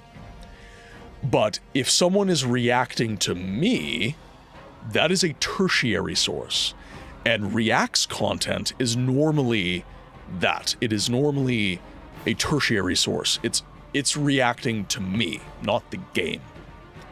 So I find that React's content as its worst iteration, it's like replying to comments, right? People who can't necessarily defend themselves, you know, just owning people online kind of stuff, and I dislike that. By the way, Chromie, welcome in as a first-time chatter. I do like to ask, what is your favorite game? What is your favorite game or favorite games, and how do they impact you? I got distracted by your Avalon box. Yes, one of my favorite cRPGs. One of my absolute favorite cRPGs of all time. I love the Siege of Avalon, which is one of the reasons I'm playing this for the first time, because this is a blind spot for me. I haven't played, shall we say, the bedrock of all cRPGs. I enjoy the obscure ones. So, Siege of Avalon, Temple of Elemental Evil and stuff. I've been going down an Arthurian rabbit hole because of tabletop RPGs. This is actually not in reference to Arthur's Avalon. This is not Arthurian legend. At least, from the lore that I've read from the game, it's not. This game is a different story entirely. And it's a great story. If you haven't played Siege of Avalon, it's often on sale for cheap. Go onto GOG and buy the game and play it. It's an incredible game. I really do enjoy it. Alright, so the Ettercap... Right. Let's see. So Milton's going to be taking... I feel like Amoan needs to run. Yeah, the sword. Oh god. Alright. So we are going to bless the party. Yes? And then I think everybody's just got to... Nature's servant awaits. Everybody's just got to attack the sword spider because it's going to kill Amoan. Amoan's not poisoned yet, though. Alright, Amoan has to run. I have to run away. Yeah, there we go. There we go. Very nice. Favorite is hard. Depends on the day. I'm similar. But it's either Star Wars Knights of the Old Republic 2, one of the best games of all time. Oh, one of the best games of all time. It is just a juicy RPG, but Fallout 2 and Fallout 1 is just more of everything. Yeah, they're very hard games. I myself struggled with Fallout. I struggled with Fallout so hard. Python, welcome in. Yeah, those games are intense. And like, you're talking about, you know, RPGs that really... What is the plan? Like, everybody wants an RPG that respects choice until your RPG actually respects your choice. And everybody wants RPGs that are quote-unquote realistic until they're actually realistic and time doesn't just stand still while you F off and do literally anything but the main quest, right? It's like there's a timeline to this stuff. It's one of the reasons I really enjoyed Daggerfall. Because there were timelines to stuff. It wasn't always like urgent. It wasn't always like super urgent. But there was always that in the back of my mind. It's like, okay, I have things to do. I have stuff to accomplish within this world. Alright, we slew the sword spider. Alright, Branwen, might as well use your next heal. Heal Amon again. Daggerfall was so Cell. Whenever I bring up Daggerfall, you're very enthusiastic. I'm curious, have you ever played Daggerfall? Or is that just a game that you... It's like an aspirational game type thing. Boy, let me tell you, you were in the right place to hear about Siege. Astral's like, I have never stopped hearing about it. Books is my friend, and he just doesn't shut up about that game. You require a... Yes. Yeah, if Fallout 2 is your speed, I would definitely recommend that. Oh shit. Alright, that was stupid on my part. That was very dumb. Alright, we're gonna do that again. Yes? Yes. So many spiders. Alright, we must complete all paths. You're a queer fellow. This way. Come on. Oh, wait. Is the door unlocked now? It must be. Again? We've gained experience. What you want? Ah, as needed. Alright, we are going to quick save then. That damn tutorial dungeon, hardest thing in all of the... Ah, Chromie. Might I introduce you to the Mantellin Cracks? It's such a difficult dungeon. It's obtuse. It is utterly obtuse. I still love the game, though. So many secrets. With that sultry voice, I never tire of listening to you speak about. Thank you very much. Caution. I do what I can for you. I do what I can. Yep. Can I, if none are better? All right. We're old. Thy temper shield thy Valkor's mighty blade. And its strapping buttocks. Servant. I mean, his mighty blade. Yes. You require aid? All right, Milton. Time to strut your stuff. Agreed. Bring the spider. Oh yeah, buddy. All right. Oh, son of a bitch. All right. That actually attacks us. Neat. I love that for me. All right. Attack the sword spider. Branwen is webbed, so I cannot... I'm actually gonna do something really stupid here. I will not fall here. I was right. That was very stupid. All right. It killed the sword spider, though. It killed the sword spider. Now, they are webbed, so let's try and get you here in on the fight, I guess. Oh, that didn't work very well. All right. Yeah, Milton won. I knew that was going to happen. Milton is the best. Books could narrate 12 hours of Elder Scrolls lore, and it would be fantastic the whole time. It's actually funny you mentioned that, Python. I tried to do that for short-form content. I tried to take lore books from the Elder Scrolls, and I tried to narrate them. And it actually did horribly. It did horribly on social media. I think part of that was that I was doing longer clips, but yeah, it was like, interesting. And I think that was around the time where I was getting enthusiastic about games preservation, so it was like, okay, like, ultimately I think I'm okay with that. Like, voice acting is something, pardon me, voice acting is something that I'm doing, like, more on the side sort of thing now. And with the stream and with the YouTube and content and stuff, it is definitely the case that I'm trying to branch out of voice acting with this content that I do. I'm still doing it. It's still a part of who I am, but games preservation is the purpose here. Well, games with realistic consequences can be frustratingly fun, or funnily frustrating. Sea Dogs has a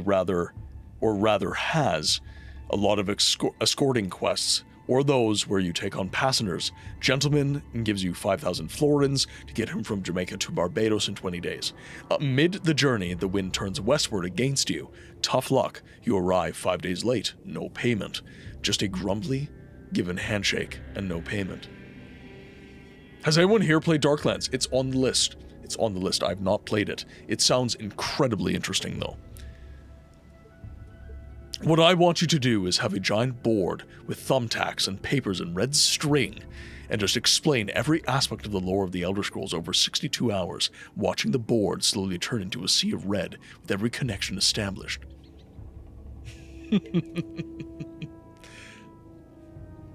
Yeah, Darklands does look fantastic. Here, and I want no part of it.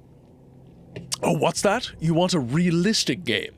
You can't pause time, can you? Well, you can't pause the game either. Now hold L2 and take a shit. What is Dark Souls. Alright, we have saved the game. Now, let's try and take a cheeky rest if we can. Let's see if we can get away with it. And if we can, let's see if we can, if we can get through this area without dying. With caution. Dark Soul, indeed, Dark Souls was mentioned. I am going to draw upon my holy might. And I am going to protect myself from evil. In Mother Earth. I would plug it had I the power. Because these traps, I don't know how avoidable they are. There we go. Alright, so I've triggered the trap. I think we're just going to have to slowly edge our way into the room. Pre-trigger as many of these traps as I can. And then face the enemies if I can have my cake and eat it too. And I can see roughly where the range is, so maybe if I get attacked, what I can do is I can use him as a sacrificial lamb of sorts, and I can start hitting with my archery. FromSoft mentioned another chance to shill for Evergrace. You know what? I was kind of talking about this earlier in the stream when FromSoft was mentioned, right? But it's funny to me how many people, they think that the Souls-like genre is such a oversaturated, and in many ways it is, because indie uses it to make a lot of games. That model they use to make a lot of games. And alright, so that'll keep them You're a queer fellow. from being affected, and then they can launch arrows. There we go. Perfect. That is exactly the way I want it to go.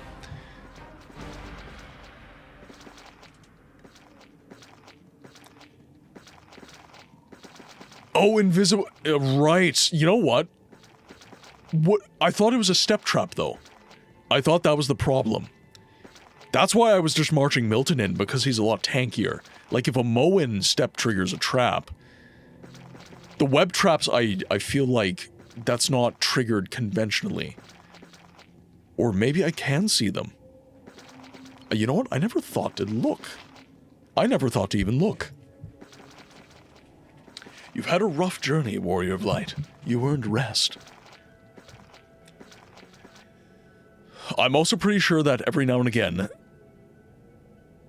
I might have, upon having disembarked on land, arrived just one day past the deadline, and thus being told by the passenger not getting any payment despite racing through the entire Caribbean, that I might have made repeated use of my flintlock pistol on their torso. And there were no historians or peasant to record those accidents. Accidents, yes. What you want? This way.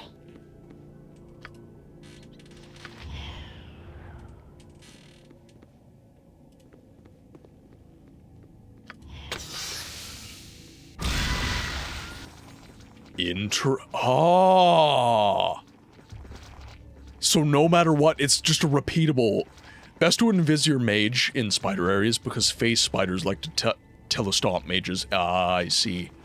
Thank God I still have 57.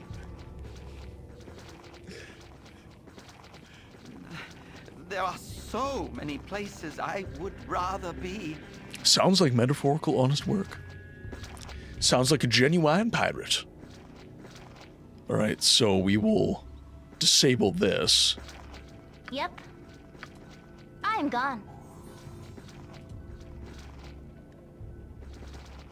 Interesting. So, For now. what I will do here then, because I'm not necessarily mad about the spiders attacking me. I don't mind that. I really don't. You've a task. But Can I help you if none are better? I need to be able to stomp them pretty hard once they... It's all just good business. I care not. I am gone. Indeed it is, Cutler Beckett. Yes? Alright, so this is a sword spider, so we do need... You're a queer fellow. Okay, so Khaled can start attacking. And we need to move Amoan through. And you can start attacking. There we go. Perfect. That is exactly what I wanted. Again, just detect the traps, and then we can lure him in. Alright, so Amoan and Khalid. Yes? And then I'm going to move Milton in to face the Ettercap. Yes, Jaheira as well. And then Branwen. I'm going to keep Branwen in my pocket for a little bit. We're taking Ettercaps down fast. Agreed. Yep. All right. Think carefully. Screw it. We're just moving as a group. There we go.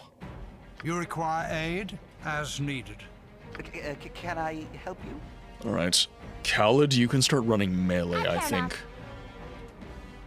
Then we'll get Jaheira in on the attack as well.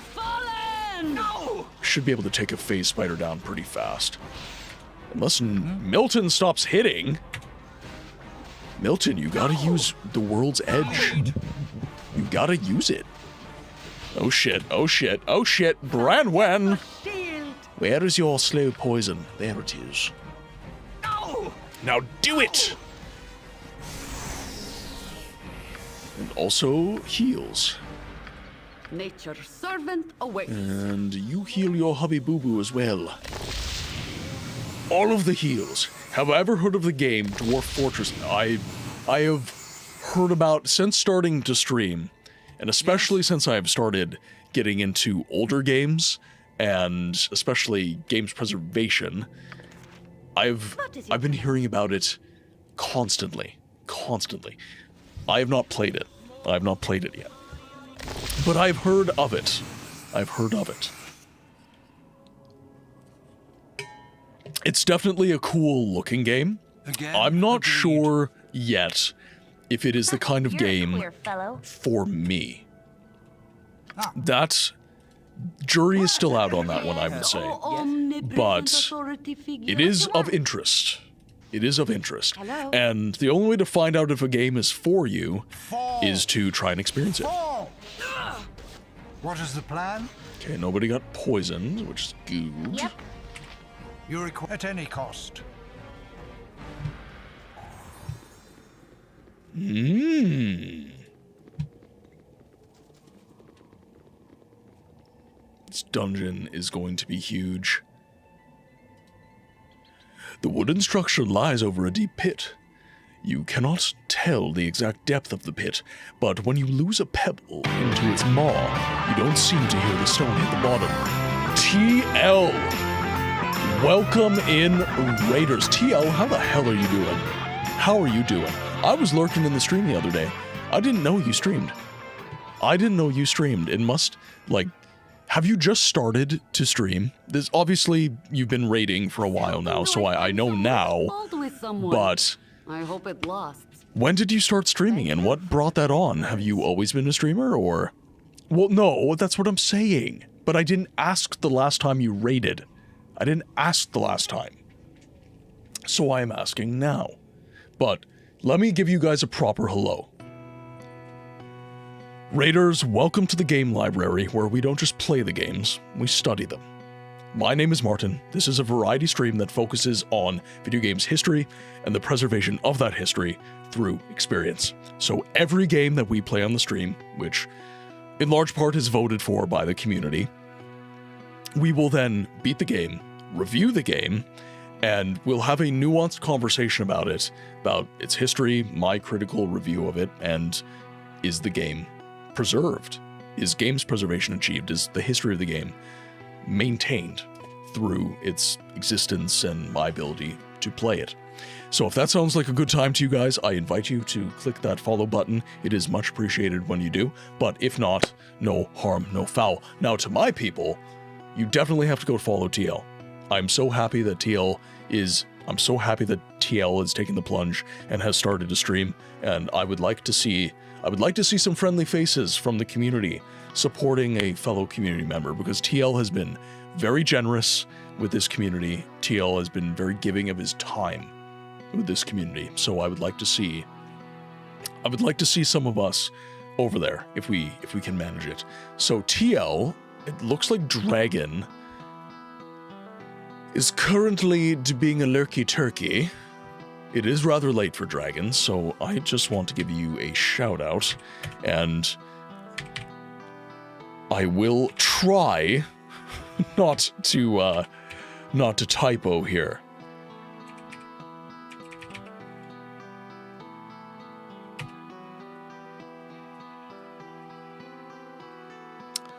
Oh, streamer bot, why are you being a poo? Why are you being a poo? Did I add a Z? Oh, I did! Whoops. See? I screwed up. I screwed it up. I'm just gonna copy paste. It won't let me copy paste. Oh my god. Twitch. You're killing me. You in my... No, I'm gonna do it. I'm gonna do it. This is a matter of honor now.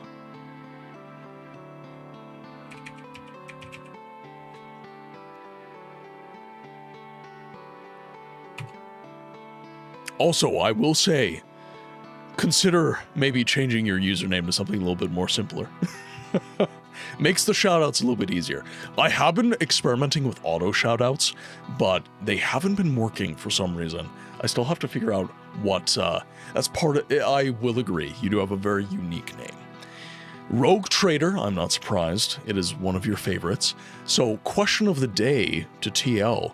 What is the one game you would point to when you're trying to show someone all of the things that you value within a video game? What would you point to for that? I'm curious. I'm very curious. Nobody would ever mix it up. That is absolutely true. That is absolutely true. All right, so I would like to get back into the game. So before I do, and forget my manners, if you do have to raid and run, food, water, sleep, it is all much more important than the stream. Self-care, guys. Don't make me come over there and give you a smack. If you write the first 2 letters of the name and then press tab to autocomplete, it's a lot easier. Yes, Jerkops, but that would require that I know what I'm doing. And I don't. Alright, so this area has traps everywhere. Question of the day, Mario 64. Just the joy of exploring the world and platforming and just how much freedom you have. It felt like the first game I can remember where I was like, this is what a video game should be. Thanks for the stream books. I need to head off. Jerkops, thank you so much for hanging out. It's much appreciated when you come hang out. Could we get some good nights? Could we get some good nights for our good friend Jerkops? Thank you so much, my friend. And guys, thank you so much for the birthday wishes. Seriously, like, Jerkops, thank you for the birthday wishes. Like, I keep my birthday pretty low key, so I do struggle. I do struggle with people. No, it was yesterday. It was yesterday, TL. But I do struggle with I have my principles, Lister. You think you can How did I know that was going to happen? Power and glory? Do you really TL, think thank I'll you. do it? Thank you very much, my friend. I struggle with people being giving to me because I don't always feel like I deserve it. So I'm getting better at it. The stream has helped. The stream has helped. TL being TL has also helped. But thank you for the gifties. Thank you very much for the gifties, and thank you for the birthday wishes. Thank you, Cell. Thank you, Cell. Yes? I'm coming to terms with my mortality, I will say. Getting close to that 100 gift sub bound. There you go. There you go. He's gamified it, chat. He's gamified it. The wooden structure lies over a deep pit. You cannot tell the exact depth of the pit, but when you toss a pebble into its maw, you don't seem to hear the stone hit the bottom. I don't tell people it's my birthday for the same reason. Yeah. So, I'm getting better at it though, because it's not about you in those situations, right? It's about someone expressing love. And that's where I shifted my perspective on it in a big way. Is I don't want to take away someone's ability to express that if it's in them to express. It's rude, frankly. Boring. Shut up, Amon. I'm talking. I'm bearing my soul. You evil, evil woman. Yeah, so I've struggled with it, but it's question of oh, do I, Rowan? Do I?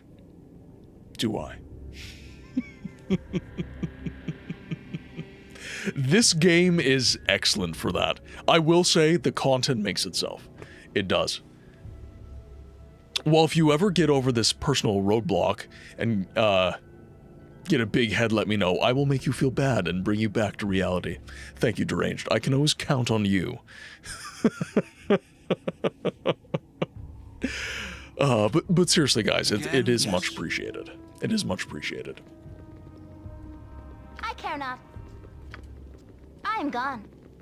All right, let's just say. All right, let's take Omoan and look around for some traps. A stone golem. All right, it sounds like For now. we need to have a conversation with the stone golem here. Let's see what we can see. Questions I have for you. None but kin of clan may pass. State your knowledge of the history. Answer true, and the way is clear. Answer false, and feel the sorrow.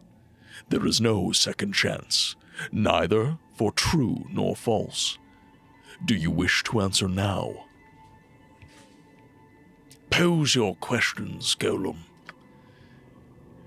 If you count Durlag, son of Baldur Thunderaxe, as your kin, you will know well the family that built this place.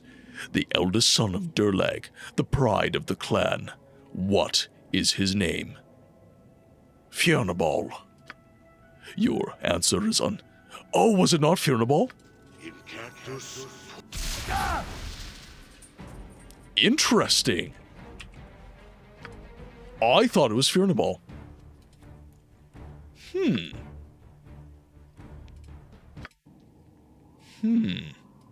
Yes, at any cost. Wait, no, the clan prince. It was the clan prince. Right. This is why you take notes in your RPGs, everyone. I have lore here.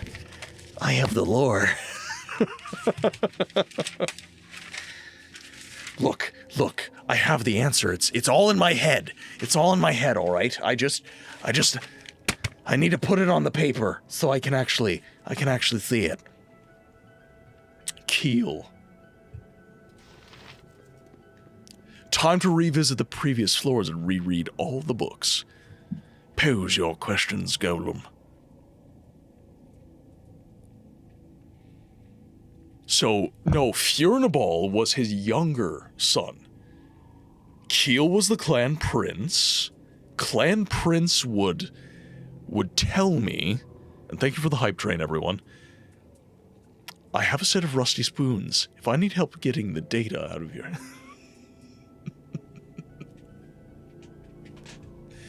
Oh god, there's so many cobwebs. He's got streamer brain. I think it's Keel. It's not Keel. Shit. Who is it? Who is it?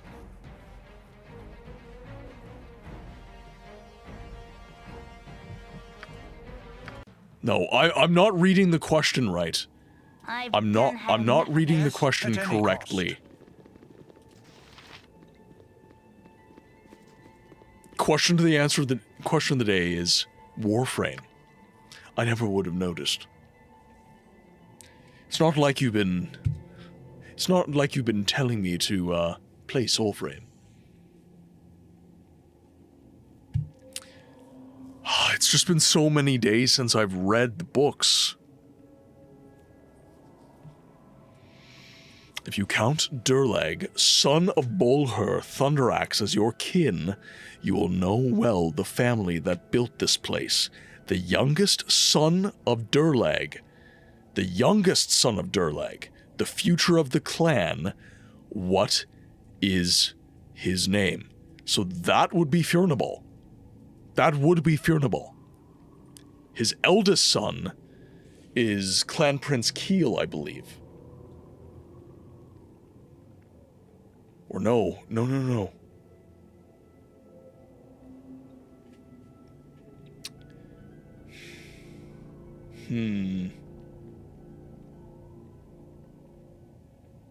These questions are incredibly precisely calibrated tools of neuroscience. Mad neuroscience. But neuroscience nonetheless. So, youngest son, Fjernable.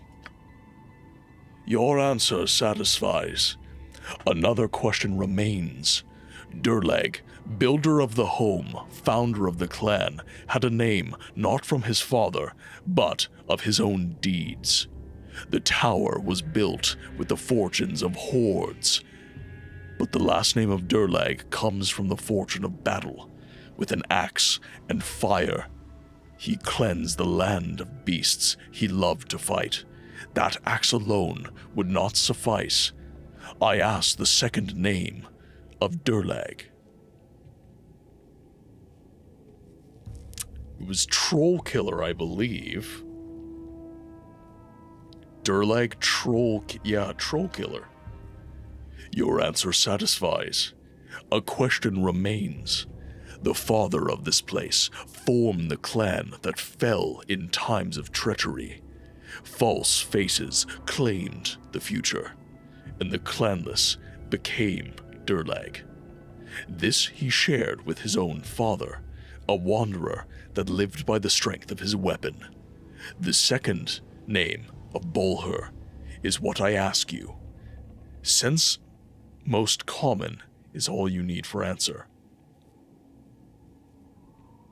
Well, it was referred to in the previous question, which was Thunderaxe. Thunderaxe. Your answer satisfies. Here is the key that you need. Here is the secret from what comes. The bones will walk where flesh cannot. The ward will walk the bones.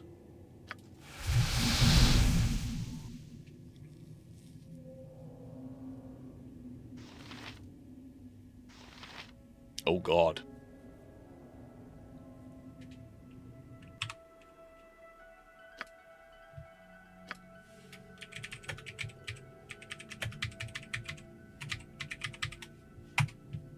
All right, my answer satisfies. Are we sure Milton should have been answering that question? I'm just gonna say that it was someone else. It was Zan. It was Zan. He didn't care if he lived or died. All right, so we have stone golems everywhere. We were hired after the battles were done. Durlag called upon us to make his visions true. We did our best, but his visions grew darker and soon we could not see. We waded through his fallen, and we waded through his gold. Near the end, we feared for our lives.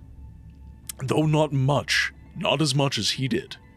I was never truly sure whether he wished to keep the intruders out, or himself in. Both, I'll wager. We were hired after the battles were done, and we did our best.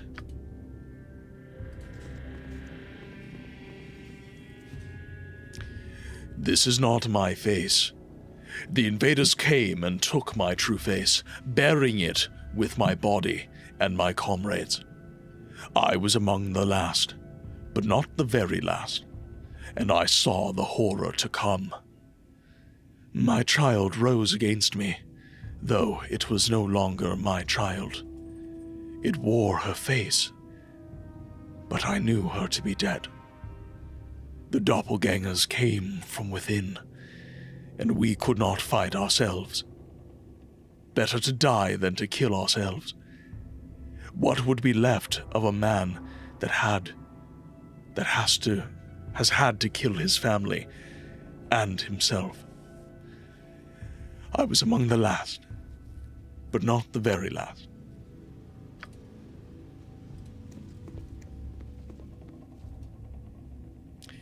It began with us and the masters. The tentacled ones directed, and we assaulted quietly. With cover of night, we took off the weaker first, hiding amidst the children. None saw the arrival. None noticed the insurgents. And none survived the final rise. When Durlag realized the deception, it was too late. His own family sought his life, and he slaughtered their false faces. It began with us, from the west.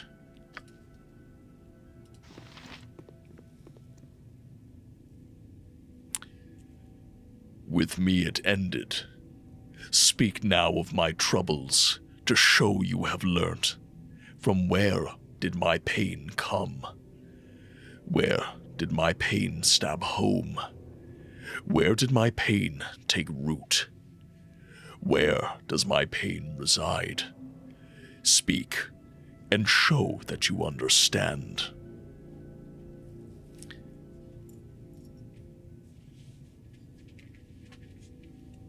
So, north, west, east. From the west it came. Well, the west it came first, so this has to be the right answer. From the west it came, then the south. The east held it next, and now it rests in the north. You have learned a little.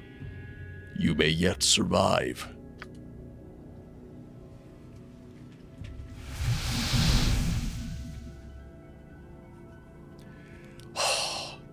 The lore that they are feeding you in this area is just so well done. So well done. Alright, saving the game. Okay guys, so we are past 10, and we're not quite at the 4-hour mark, but I do have to be up early for work tomorrow, so...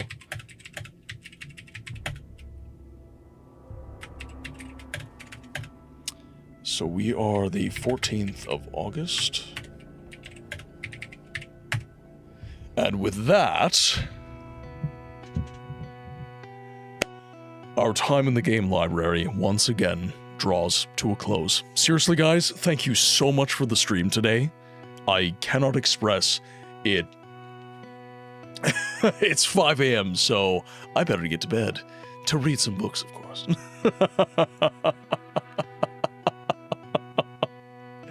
So, thank you guys so much. It was a really hard week.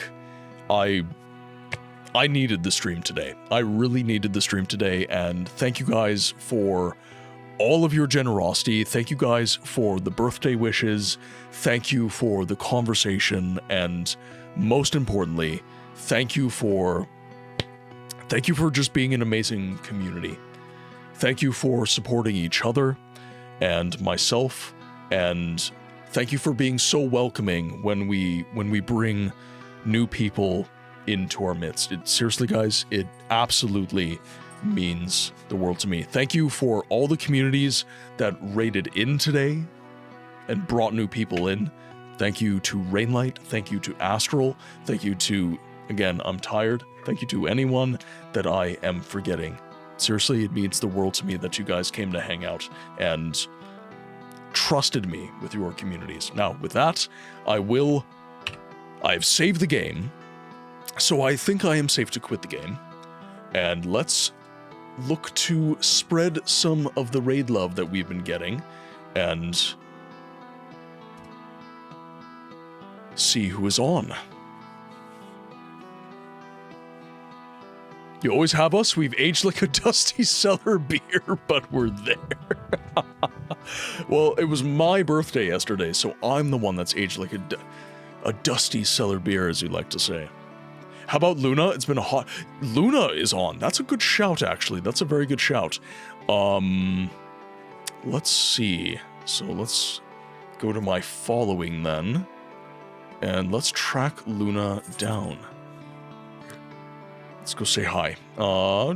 There she is. My little cafe... Oh, so she's playing a spooky cozy game. A spooky cozy game. Alright, guys, if you like the way that I'm introspective about my video games, and if you enjoy sarcasm, if you enjoy Denizens of Darkness, and all sorts of other occult things, Luna is 100% your gal. She is absolutely incredible. I often lurk in her stream. She is one of my favorite streamers. I'm always in Luna's, just hanging out and enjoying the shenanigans. So, raid has begun. There's a link to the Beacons page. If you guys have enjoyed the stream at all, I invite you to head over to it, join the Discord, follow me on all the social media that I can be found. I do post content. I don't just stream. First message is for those of you who have subscribed, and now there's quite a few of you. Second message is for those of you who are followed and want to join in on the raid fun. I do invite you to join in on the raid. It does my heart good when I see lots of our raid messages as we raid into other communities. It means a lot to me, guys. So, with that, I might add a stream this weekend. I want to stream more, so we'll see what I can do. I might be able to add a stream Sunday, to be determined. But until that point, I ask that you be well, and I will see you on the next one. Medium bone zone. Yes, you may have that. I am running out of medium cups, though. I need to do the dishes. There you are. Oh, God. My Yelp reviews for all the dirty cups. Oh, there's my besom.